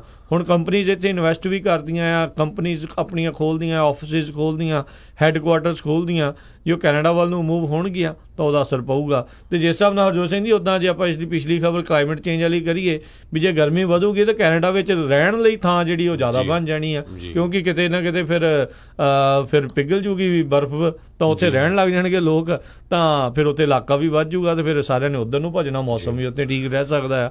ਸੋ ਫਰਕ ਬਹੁਤ ਜ਼ਿਆਦਾ ਜਿਹੜੇ ਕਈ ਚੀਜ਼ਾਂ ਦਾ ਮਿਲ ਕੇ ਜਿਹੜਾ ਇੱਦਾਂ ਪੈ ਸਕਦਾ ਆ। ਪਿੱਛੇ ਜੇ ਕੁਝ ਮਹੀਨੇ ਪਹਿਲਾਂ ਜਿਹੜੇ ਕੈਨੇਡਾ ਦੇ ਪ੍ਰਾਈਮ ਮਿਨਿਸਟਰ ਹੈਗੇ ਜਸਟਿਨ ਟਰੂਡੋ, ਉਹ ਬੇ ਏਰੀਆ ਕੈਲੀਫੋਰਨੀਆ ਦੇ ਵਿੱਚ ਆਏ ਸੀ ਤੇ ਉਹਨਾਂ ਨੇ ਉਸ ਟਾਈਮ ਦੇ ਉੱਤੇ ਕਿਸੇ ਤਰ੍ਹਾਂ ਦਾ ਜਿਹੜਾ ਟਰੰਪ ਐਡਮਿਨਿਸਟ੍ਰੇਸ਼ਨ ਦੀ ਇਮੀਗ੍ਰੇਸ਼ਨ ਪਾਲਿਸੀਜ਼ ਦਾ ਜਿਹੜਾ ਇੰਪੈਕਟ ਹੈਗਾ ਉਹਦੇ ਬਾਰੇ ਕੋਈ ਉਹਨਾਂ ਨੇ ਗੱਲਬਾਤ ਨਹੀਂ ਕੀਤੀ ਸੀ, ਪਰ ਉਹਨਾਂ ਨੇ US ਜਿਹੜੀਆਂ ਫਰਮਸ ਆ ਉਹਨਾਂ ਨੂੰ ਇਨਵੈਸਟਮੈਂਟ ਕਰਨ ਦੇ ਲਈ ਕਿਹਾ ਸੀ। ਤੇ ਸੇਲਸਫੋਰਸ ਜਿਹੜੀ ਕੰਪਨੀ ਆ ਉਹਨਾਂ ਨੇ $2 ਬਿਲੀਅਨ ਦੀ ਇਨਵੈਸਟਮੈਂਟ ਉੱਥੇ ਕਿਹਾ ਸੀ ਵੀ ਅਸੀਂ ਕਰਾਂਗੇ। ਇਸੇ ਤਰ੍ਹਾਂ ਐਪ ਡਾਇਰੈਕਟ ਇੱਕ ਕੰਪਨੀ ਆ ਸੈਨ ਫਰਾਂਸਿਸਕੋ ਦੀ, ਉਹਨਾਂ ਨੇ ਅਸੀਂ ਕਿਹਾ ਸੀ ਵੀ 300 ਦੇ ਕਰੀਬ ਜੌਬਸ ਅਸੀਂ ਕੈਨੇਡਾ ਦੇ ਵਿੱਚ ਆਉਣ ਵਾਲੇ 5 ਸਾਲਾਂ 'ਚ ਐਡ ਕਰਾਂਗੇ। ਗੂਗਲ ਤੇ ਫੇਸਬੁੱਕ ਨੇ ਆਲਰੇਡੀ ਕਹਿੰਦੇ ਆਪਣੇ ਆਊਟਪੋਸਟ ਜਿਹੜੇ ਆ ਉੱਥੇ ਜਿਹੜੇ ਸੈਟਅਪ ਕਰ ਲਏ ਹੈਗੇ ਆ ਕੈਨੇਡਾ ਦੇ ਵਿੱਚ, ਤੇ ਐਮਾਜ਼ੋਨ ਤੇ ਮਾਈਕਰੋਸਾਫਟ ਨੇ ਵੀ ਜਿਹੜੇ ਸੈਟਅਪ ਕਰ ਲਏ ਆ। ਇਹਦੇ ਸੰਬੰਧ ਦੇ ਵਿੱਚ ਕੈਨੇਡੀਅਨ ਗਵਰਨਮੈਂਟ ਦੀ ਜਿਹੜੀ ਸਪੋਕਸ ਵੂਮਨ ਆ, ਜਦੋਂ ਉਹਨੂੰ ਪੁੱਛਿਆ ਗਿਆ ਭਈ ਜਿਹੜਾ ਤੁਹਾਡਾ ਇਮੀਗ੍ਰੇਸ਼ਨ ਦੇ ਉੱਤੇ ਤੁਸੀਂ ਕੀ ਕਹਿਣਾ ਚਾਹੋਗੇ, ਉਹ ਕਹਿੰਦੇ ਵੀ ਜਿਹੜਾ ਸਾਡਾ ਮੁਲਕ ਆ ਕੈਨੇਡਾ, ਅਸੀਂ ਪਰਮਾਨੈਂਟ ਰੈਜ਼ੀਡੈਂਟਸ ਨੂੰ ਇਸ ਕਰਕੇ ਸਿਲੈਕਟ ਕਰਦੇ ਹਾਂ ਕਿ ਉਹਨਾਂ ਦਾ ਸਾਡੀ ਇਕੋਨਮੀ ਦੇ ਉੱਤੇ ਜਿਹੜਾ ਆ ਉਹ ਪੋਜ਼ਿਟਿਵ ਇੰਪੈਕਟ ਹੁੰਦਾ ਆ। ਜੀ ਬਿਲਕੁਲ। ਦੇਖੋ ਬਹੁਤ ਕੁਛ ਜਿਹੜਾ ਹਰਜੋਤ ਸਿੰਘ ਜੀ ਚੇਂਜਸ ਜਿਹੜੇ ਆ ਓਵਰਆਲ ਪੂਰੇ ਪਾਸੇ, ਹਰ ਇੱਕ ਪਾਸੇ ਜਿਹੜੇ ਦੇਖਣ ਨੂੰ ਮਿਲ ਰਹੇ ਆ। ਜਿੱਦਾਂ ਆਪਾਂ ਦੱਸ ਹੀ ਰਹੇ ਸੀ ਵੀ 2 ਹਫ਼ਤਿਆਂ ਦੇ ਵਿੱਚ ਤਾਂ ਕੈਨੇਡਾ 'ਚੋਂ ਵੀਜ਼ਾ ਮਿਲ ਜਾਂਦਾ ਤੇ ਇੱਥੇ ਕਈ ਮਹੀਨੇ ਲੱਗਦੇ ਆ ਇਹੀ ਜਾਣਨ ਦੇ ਲਈ ਵੀ ਕੀ ਬਣੂਗਾ ਤੇ ਕੀ ਨਹੀਂ ਬਣੂਗਾ ਜੀ। ਸੋ ਇਹਦੇ ਸੰਬੰਧ ਦੇ ਵਿੱਚ ਕਹਿੰਦੇ ਵੀ ਬਿਗੈਸਟ ਥ੍ਰੈਟ ਜਿਹੜੀ ਸਿਲੀਕਨ ਵੈਲੀ ਨੂੰ ਹੋਰ ਕਿਸੇ ਮੁਲਕ ਤੋਂ ਨਹੀਂ ਹੈਗੀ, ਅਦਰ ਲੋਕੇਸ਼ਨਸ ਤੋਂ ਹੈਗੀ ਆ, ਖਾਸ ਕਰਕੇ ਜਿਹੜੀ ਹੈਗੀ ਆ ਸਿਆਟਲ, ਪੋਰਟਲੈਂਡ, ਕਹਿੰਦੇ ਇਹਨਾਂ ਏਰੀਆ ਨੂੰ ਵੀ ਬਹੁਤ ਸਾਰੇ ਮੂਵ ਹੋ ਰਹੇ। ਕੈਨੇਡਾ ਦੇ ਵਿੱਚ ਬਹੁਤ ਮੂਵ ਹੋ ਰਹੇ ਆ। ਕੈਨੇਡਾ ਤੋਂ ਇੱਕ ਮਾਈਕਲ ਟਿਪੈਟਸ ਨਾਮ ਦਾ ਜਿਹੜਾ ਪ੍ਰੋਮੀਨੈਂਟ ਟੈਕਨੋਲੋਜੀ ਦਾ ਐਂਟਰਪ੍ਰੀਨਿਓਰ ਹੈਗਾ ਆ, ਉਹ ਰੈਗੂਲਰਲੀ ਸਿਲੀਕਨ ਵੈਲੀ ਨੂੰ ਟਰੈਵਲ ਕਰਦਾ ਹੈਗਾ ਆ ਤਾਂ ਕਿ ਜਿਹੜੇ ਆ ਸਿਲੀਕਨ ਵੈਲੀ ਦੇ ਵਿੱਚੋਂ ਜਿਹੜੇ ਟੈਕ ਵਰਕਰਸ ਆ ਉਹਨਾਂ ਨੂੰ ਉਹ ਕੈਨੇਡਾ ਲਿਜਾ ਸਕੇ। ਤੇ ਉਹ ਕਹਿੰਦਾ ਭਈ ਜਿਹੜੀ ਹੁਣ ਬ੍ਰਾਂਡ ਹੈਗੀ ਆ America the, land of free and place of opportunity, ਇਹਨੂੰ ਇੱਕ ਬੁਰੀ ਤਰ੍ਹਾਂ ਨਾਲ ਇਹ ਹਿੱਟ ਹੋਈ ਹੈਗੀ ਆ ਪਿਛਲੇ ਸਮੇਂ ਦੇ ਵਿੱਚ ਜੀ। ਤੇ ਹਰਜੋਤ ਸਿੰਘ ਜੀ ਦੇਖੋ ਇਹ ਅਸਰ ਇਸ ਲਈ ਵੀ ਹੋ ਰਿਹਾ ਵੀ ਬਹੁਤ ਸਾਰੇ ਇਹਨਾਂ ਕੰਪਨੀਜ਼ ਦੇ EMPLOYEE ਬੜੇ ਔਖੇ ਆ ਰਹੇ ਨੇ। ਆਪਾਂ ਰੀਸੈਂਟਲੀ ਮੈਂ ਇੱਕ ਰਿਪੋਰਟ ਪੜ੍ਹ ਰਿਹਾ ਸੀ, ਇੱਕ ਬੰਦਾ ਜਿਹੜਾ ਗਿਲਰਾਏ ਤੋਂ ਰੋਜ਼ ਮੈਨਲੋ ਪਾਰਕ ਜਾਂਦਾ ਆ ਸਵੇਰੇ 4:30 ਵਜੇ। ਕਹਿੰਦੇ ਇੱਕ ਪੱਤਰਕਾਰ NPR ਦਾ ਜਿਹੜਾ ਪੱਤਰਕਾਰ, ਉਹਨੇ ਇੱਕ ਦਿਨ ਜਿਹੜਾ ਉਸ ਦੇ ਨਾਲ ਪੂਰਾ ਬਿਤਾਇਆ ਤੇ ਉਹਨੇ ਵੇਖਿਆ ਵੀ ਕੀ ਜਿਹੜਾ ਉਸ ਦੇ ਮਾਹੌਲ ਆ। ਰੋਜ਼ 2.5 ਘੰਟੇ ਇੱਕ ਪਾਸੇ, 2.5 ਘੰਟੇ ਵਾਪਸੀ ਤੇ ਜਿਹੜੇ ਉਸ ਨੂੰ ਉਹ ਲੱਗਦੇ ਨੇ। 4:30 ਵਜੇ ਜਾਂਦਾ ਤਾਂ ਵੀ ਟ੍ਰੈਫਿਕ ਨੂੰ ਜਿਹੜਾ ਆ ਉਹ ਹਿੱਟ ਕਰਦਾ ਆ। ਸੋ ਬਹੁਤ ਸਾਰੇ ਜਿਹੜੇ EMPLOYEES ਵੀ ਨਾ ਖੁਸ਼ ਨੇ। ਅਨਅਫੋਰਡੇਬਲ ਹਾਊਸਿੰਗ ਜਿਹੜੀ ਆ ਉਹਦੀ ਕਿੰਨੀ ਜਿਹੜੀ ਸਮੱਸਿਆ ਆ ਉਹ ਆ ਰਹੀ ਆ। ਲੋਕ ਜਿਹੜੇ ਆਪਣੀ ਕੰਪਨੀ ਨੂੰ ਇੱਕ ਹਿਸਾਬ ਦੇ ਨਾਲ ਮੂਵ ਹੋਣ ਦੇ ਲਈ ਮਜਬੂਰ ਵੀ ਇੱਕ ਹਿਸਾਬ ਦੇ ਨਾਲ ਜਿਹੜਾ ਇੱਕ ਹਿਸਾਬ ਦੇ ਨਾਲ ਹੋ ਰਹੇ ਨੇ ਕੰਪਨੀਆਂ ਵੀ ਬੇ ਏਰੀਆ ਦੇ ਵਿੱਚ ਰਹੂ ਕੀ। ਕੈਲੀਫੋਰਨੀਆ ਜਿਹੜਾ ਧੌਂਸ ਜਮਾਉਂਦਾ ਆ ਪੂਰੀ ਅਮਰੀਕਾ ਦੇ ਵਿੱਚ ਵੀ ਸਾਡੇ ਕੋਲ ਜਿਹੜੀ ਟੈਕਨੋਲੋਜੀ ਆ, ਸਾਡੇ ਕੋਲ ਜਿਹੜੀ ਸਿਲੀਕਨ ਵੈਲੀ ਆ, ਹਾਂ ਹੋਰ ਵੀ ਬਹੁਤ ਕੁਛ ਹੈਗਾ ਆ, ਪਰ ਜਿਸ ਤਰੀਕੇ ਦੇ ਹਾਲਾਤ ਬਣਦੇ ਜਾ ਰਹੇ ਆ, ਜੇ ਕੰਪਨੀਆਂ ਮੂਵ ਹੋਣੀਆਂ ਸ਼ੁਰੂ ਹੁੰਦੀਆਂ ਨੇ ਤਾਂ ਉਹਦੇ ਨਾਲ ਕੈਲੀਫੋਰਨੀਆ ਦੀ ਇਕੋਨਮੀ ਦੇ ਉੱਤੇ ਬਹੁਤ ਅਸਰ ਪੈਂਦਾ ਆ। ਪੰਜਵੀਂ ਅਮਰੀਕਾ ਦੀ ਨਹੀਂ, ਪੰਜਵੀਂ ਵਿਸ਼ਵ ਦੀ ਸਭ ਤੋਂ ਵੱਡੀ ਇਕੋਨਮੀ, ਪੰਜਵੀਂ ਛੇਵੀਂ ਜਿਹੜੀ ਹੈਗੀ ਕਈ ਮੁਲਕਾਂ ਤੋਂ ਵੱਡੀ ਇਕੋਨਮੀ ਜਿਹੜੀ ਕੈਲੀਫੋਰਨੀਆ ਦੀ ਆ। ਤੇ ਜੇ ਅੱਜ ਇੱਥੋਂ ਸਿਲੀਕਨ ਵੈਲੀ ਚੱਕ ਦਿੱਤੀ ਜਾਵੇ, ਇੱਥੇ ਨਾ ਹੋਵੇ, ਤਾਂ ਕੈਲੀਫੋਰਨੀਆ ਨੇ ਕਿਸੇ ਨੂੰ ਪੁੱਛਣਾ ਨਹੀਂ, ਕੈਲੀਫੋਰਨੀਆ ਨੂੰ ਕਿਸੇ ਨੇ ਇਨਫੈਕਟ ਜਿਹੜਾ ਉਹ ਪੁੱਛਣਾ ਨਹੀਂ। ਸੋ ਇਹ ਇੱਕ ਬਹੁਤ ਵੱਡਾ ਚਿੰਤਾ ਦਾ ਵਿਸ਼ਾ ਆ। ਇਹ ਜਿਹੜੀਆਂ ਹੁਣ ਇਹ ਸਾਰੀਆਂ ਚੀਜ਼ਾਂ ਹਰਜੋਤ ਸਿੰਘ ਜੀ ਹਰ ਇੱਕ ਦੇ ਨਾਲ ਜੁੜੀਆਂ। ਰੀਜ਼ਨ ਕੀ ਆ? ਤੁਹਾਡੇ ਕਿਹੜੇ ਇੱਥੇ ਸਿਟੀ ਵਾਲੇ ਬਾਅਦ 'ਚ ਆਉਣੇ ਆ, ਕੀ ਉਹਨਾਂ ਨੇ ਨਵੀਆਂ ਪਾਲਿਸੀਜ਼ ਲਿਆਉਣੀਆਂ ਆ?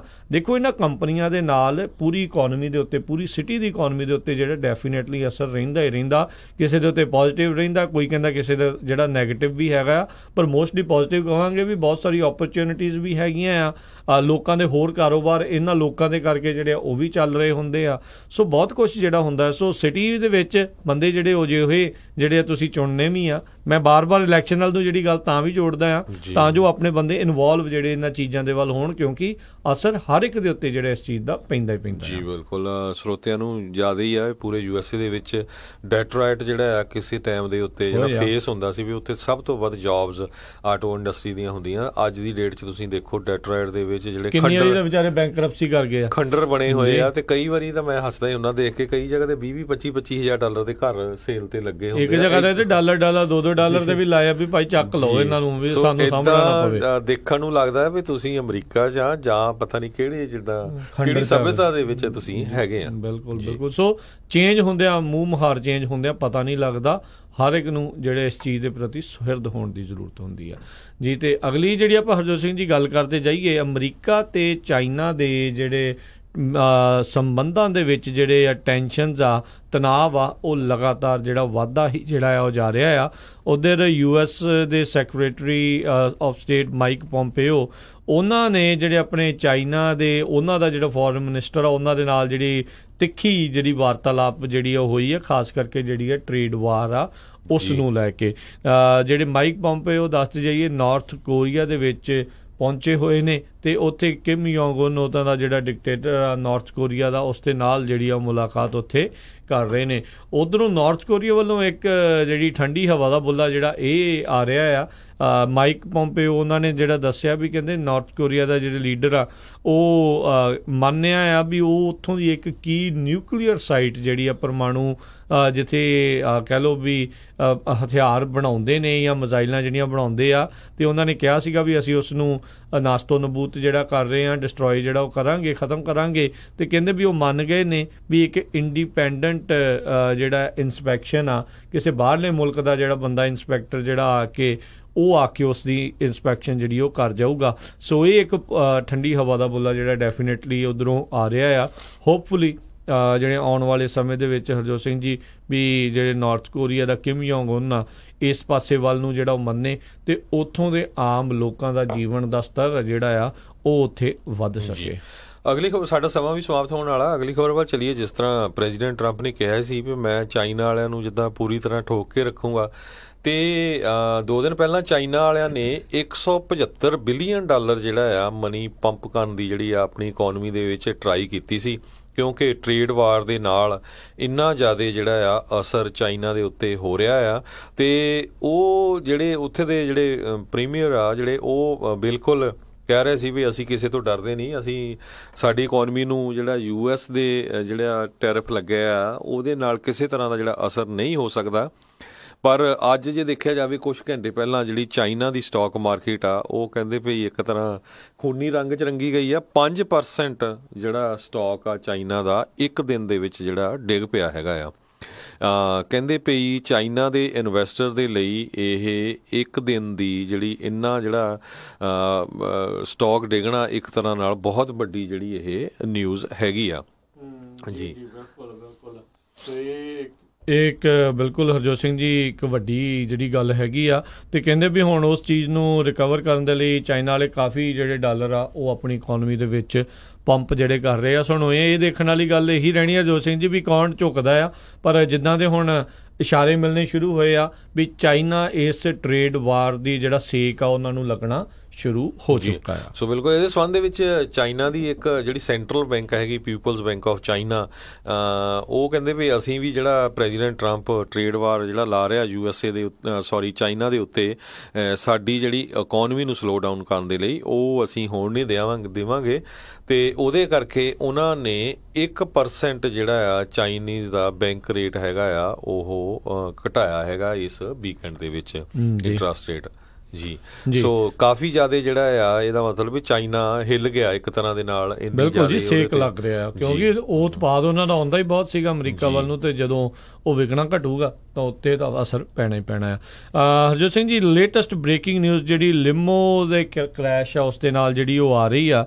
ਕਹਿੰਦੇ ਵੀ ਜਿਹੜਾ ਲਿਮੋ ਦਾ ਕ੍ਰੈਸ਼ ਹੋਇਆ ਸੀ ਵੀਕਐਂਡ ਦੇ ਉੱਤੇ ਜਿਹਦੇ ਵਿੱਚ 20 ਜਾਣੇ ਮਾਰੇ ਗਏ ਸੀਗੇ, ਉਸ ਕੰਪਨੀ ਦੀ ਇਸ ਲਿਮੋ ਦੀ ਪਿਛਲੇ ਮਹੀਨੇ ਇੰਸਪੈਕਸ਼ਨ ਜਿਹੜੀ ਉਹ ਫੇਲ ਹੋਈ ਸੀ ਤੇ ਇਸ ਕੰਪਨੀ ਨੇ ਜਾਣ ਕੇ ਇੰਸਪੈਕਸ਼ਨ ਫੇਲ ਹੋਣ ਦੇ ਬਾਵਜੂਦ ਇਸ ਲਿਮੋ ਨੂੰ ਉਹਨਾਂ ਨੇ ਰੋਡ ਦੇ ਉੱਤੇ ਚਾੜਿਆ ਤੇ ਟੋਟਲੀ ਅਨਸੇਫ ਸੀਗੀ ਤੇ ਕਹਿੰਦੇ ਜਿਹੜਾ ਲਾਇਸੈਂਸ ਦੇ ਉੱਤੇ ਉਹ ਚਲਾ ਰਹੇ ਸੀਗੇ ਉਹ ਵੀ ਗਲਤ ਸੀਗਾ, ਉਹ ਵੀ ਜਿਹੜਾ ਉਹ ਰੋਂਗ ਸੀਗਾ। ਸੋ ਅਜੇ ਕੰਪਨੀ ਪਤਾ ਨਹੀਂ ਪ੍ਰੈਸਟੀਜ ਲਿਮੋਜ਼ੀਨ ਕਰਕੇ ਜਿਹੜੀ ਇਹ ਕੰਪਨੀ ਹੈਗੀ ਆ ਜਿਨ੍ਹਾਂ ਦੀ ਇਹ ਲਿਮੋਜ਼ੀਨ ਸੀ ਜਿਸ ਦੇ ਵਿੱਚ ਇਹ ਹਾਦਸਾ ਵਾਪਰਿਆ ਆ ਤੇ ਹੁਣ ਜਿਹੜੀ ਮੁੱਢਲੀ ਜਾਂਚ ਦੇ ਵਿੱਚ ਇਹ ਗੱਲਾਂ ਹੁਣ ਸਾਹਮਣੇ ਆ ਰਹੀਆਂ ਆ ਵੀ ਇਸ ਦੀ ਪਿਛਲੇ ਮਹੀਨੇ ਹੀ ਇਸ ਲਿਮੋਜ਼ੀਨ ਦੀ ਇੰਸਪੈਕਸ਼ਨ ਜਿਹੜੀ ਆ ਉਹ ਫੇਲ ਹੋਈ ਸੀ ਤੇ ਹੁਣ ਲੱਗਦਾ ਆ ਹਰਜੋਤ ਸਿੰਘ ਜੀ ਕੰਪਨੀ ਵਾਲੇ ਜਿਹੜੇ ਚੰਗੇ ਬੁਰੀ ਤਰ੍ਹਾਂ ਜਿਹੜੇ ਆ ਕੜਿੱਕੀ ਦੇ ਵਿੱਚ ਜਿਹੜੇ ਉਹ ਫਸਣਗੇ।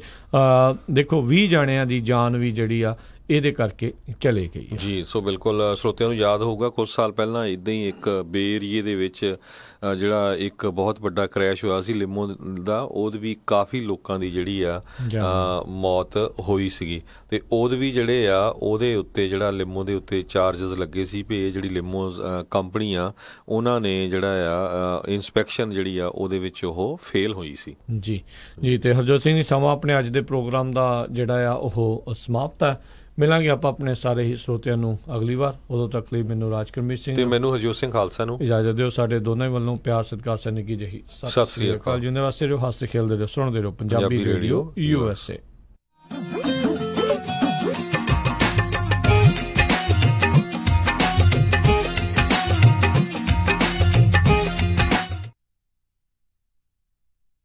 ਸ਼ਾਬਾਸ਼ ਡਿੰਪੀ, ਪਿਛਲੇ ਕੁਝ ਦਿਨਾਂ ਤੋਂ ਦੇਖ ਰਿਹਾ ਆ ਬੜੇ ਟਾਈਮ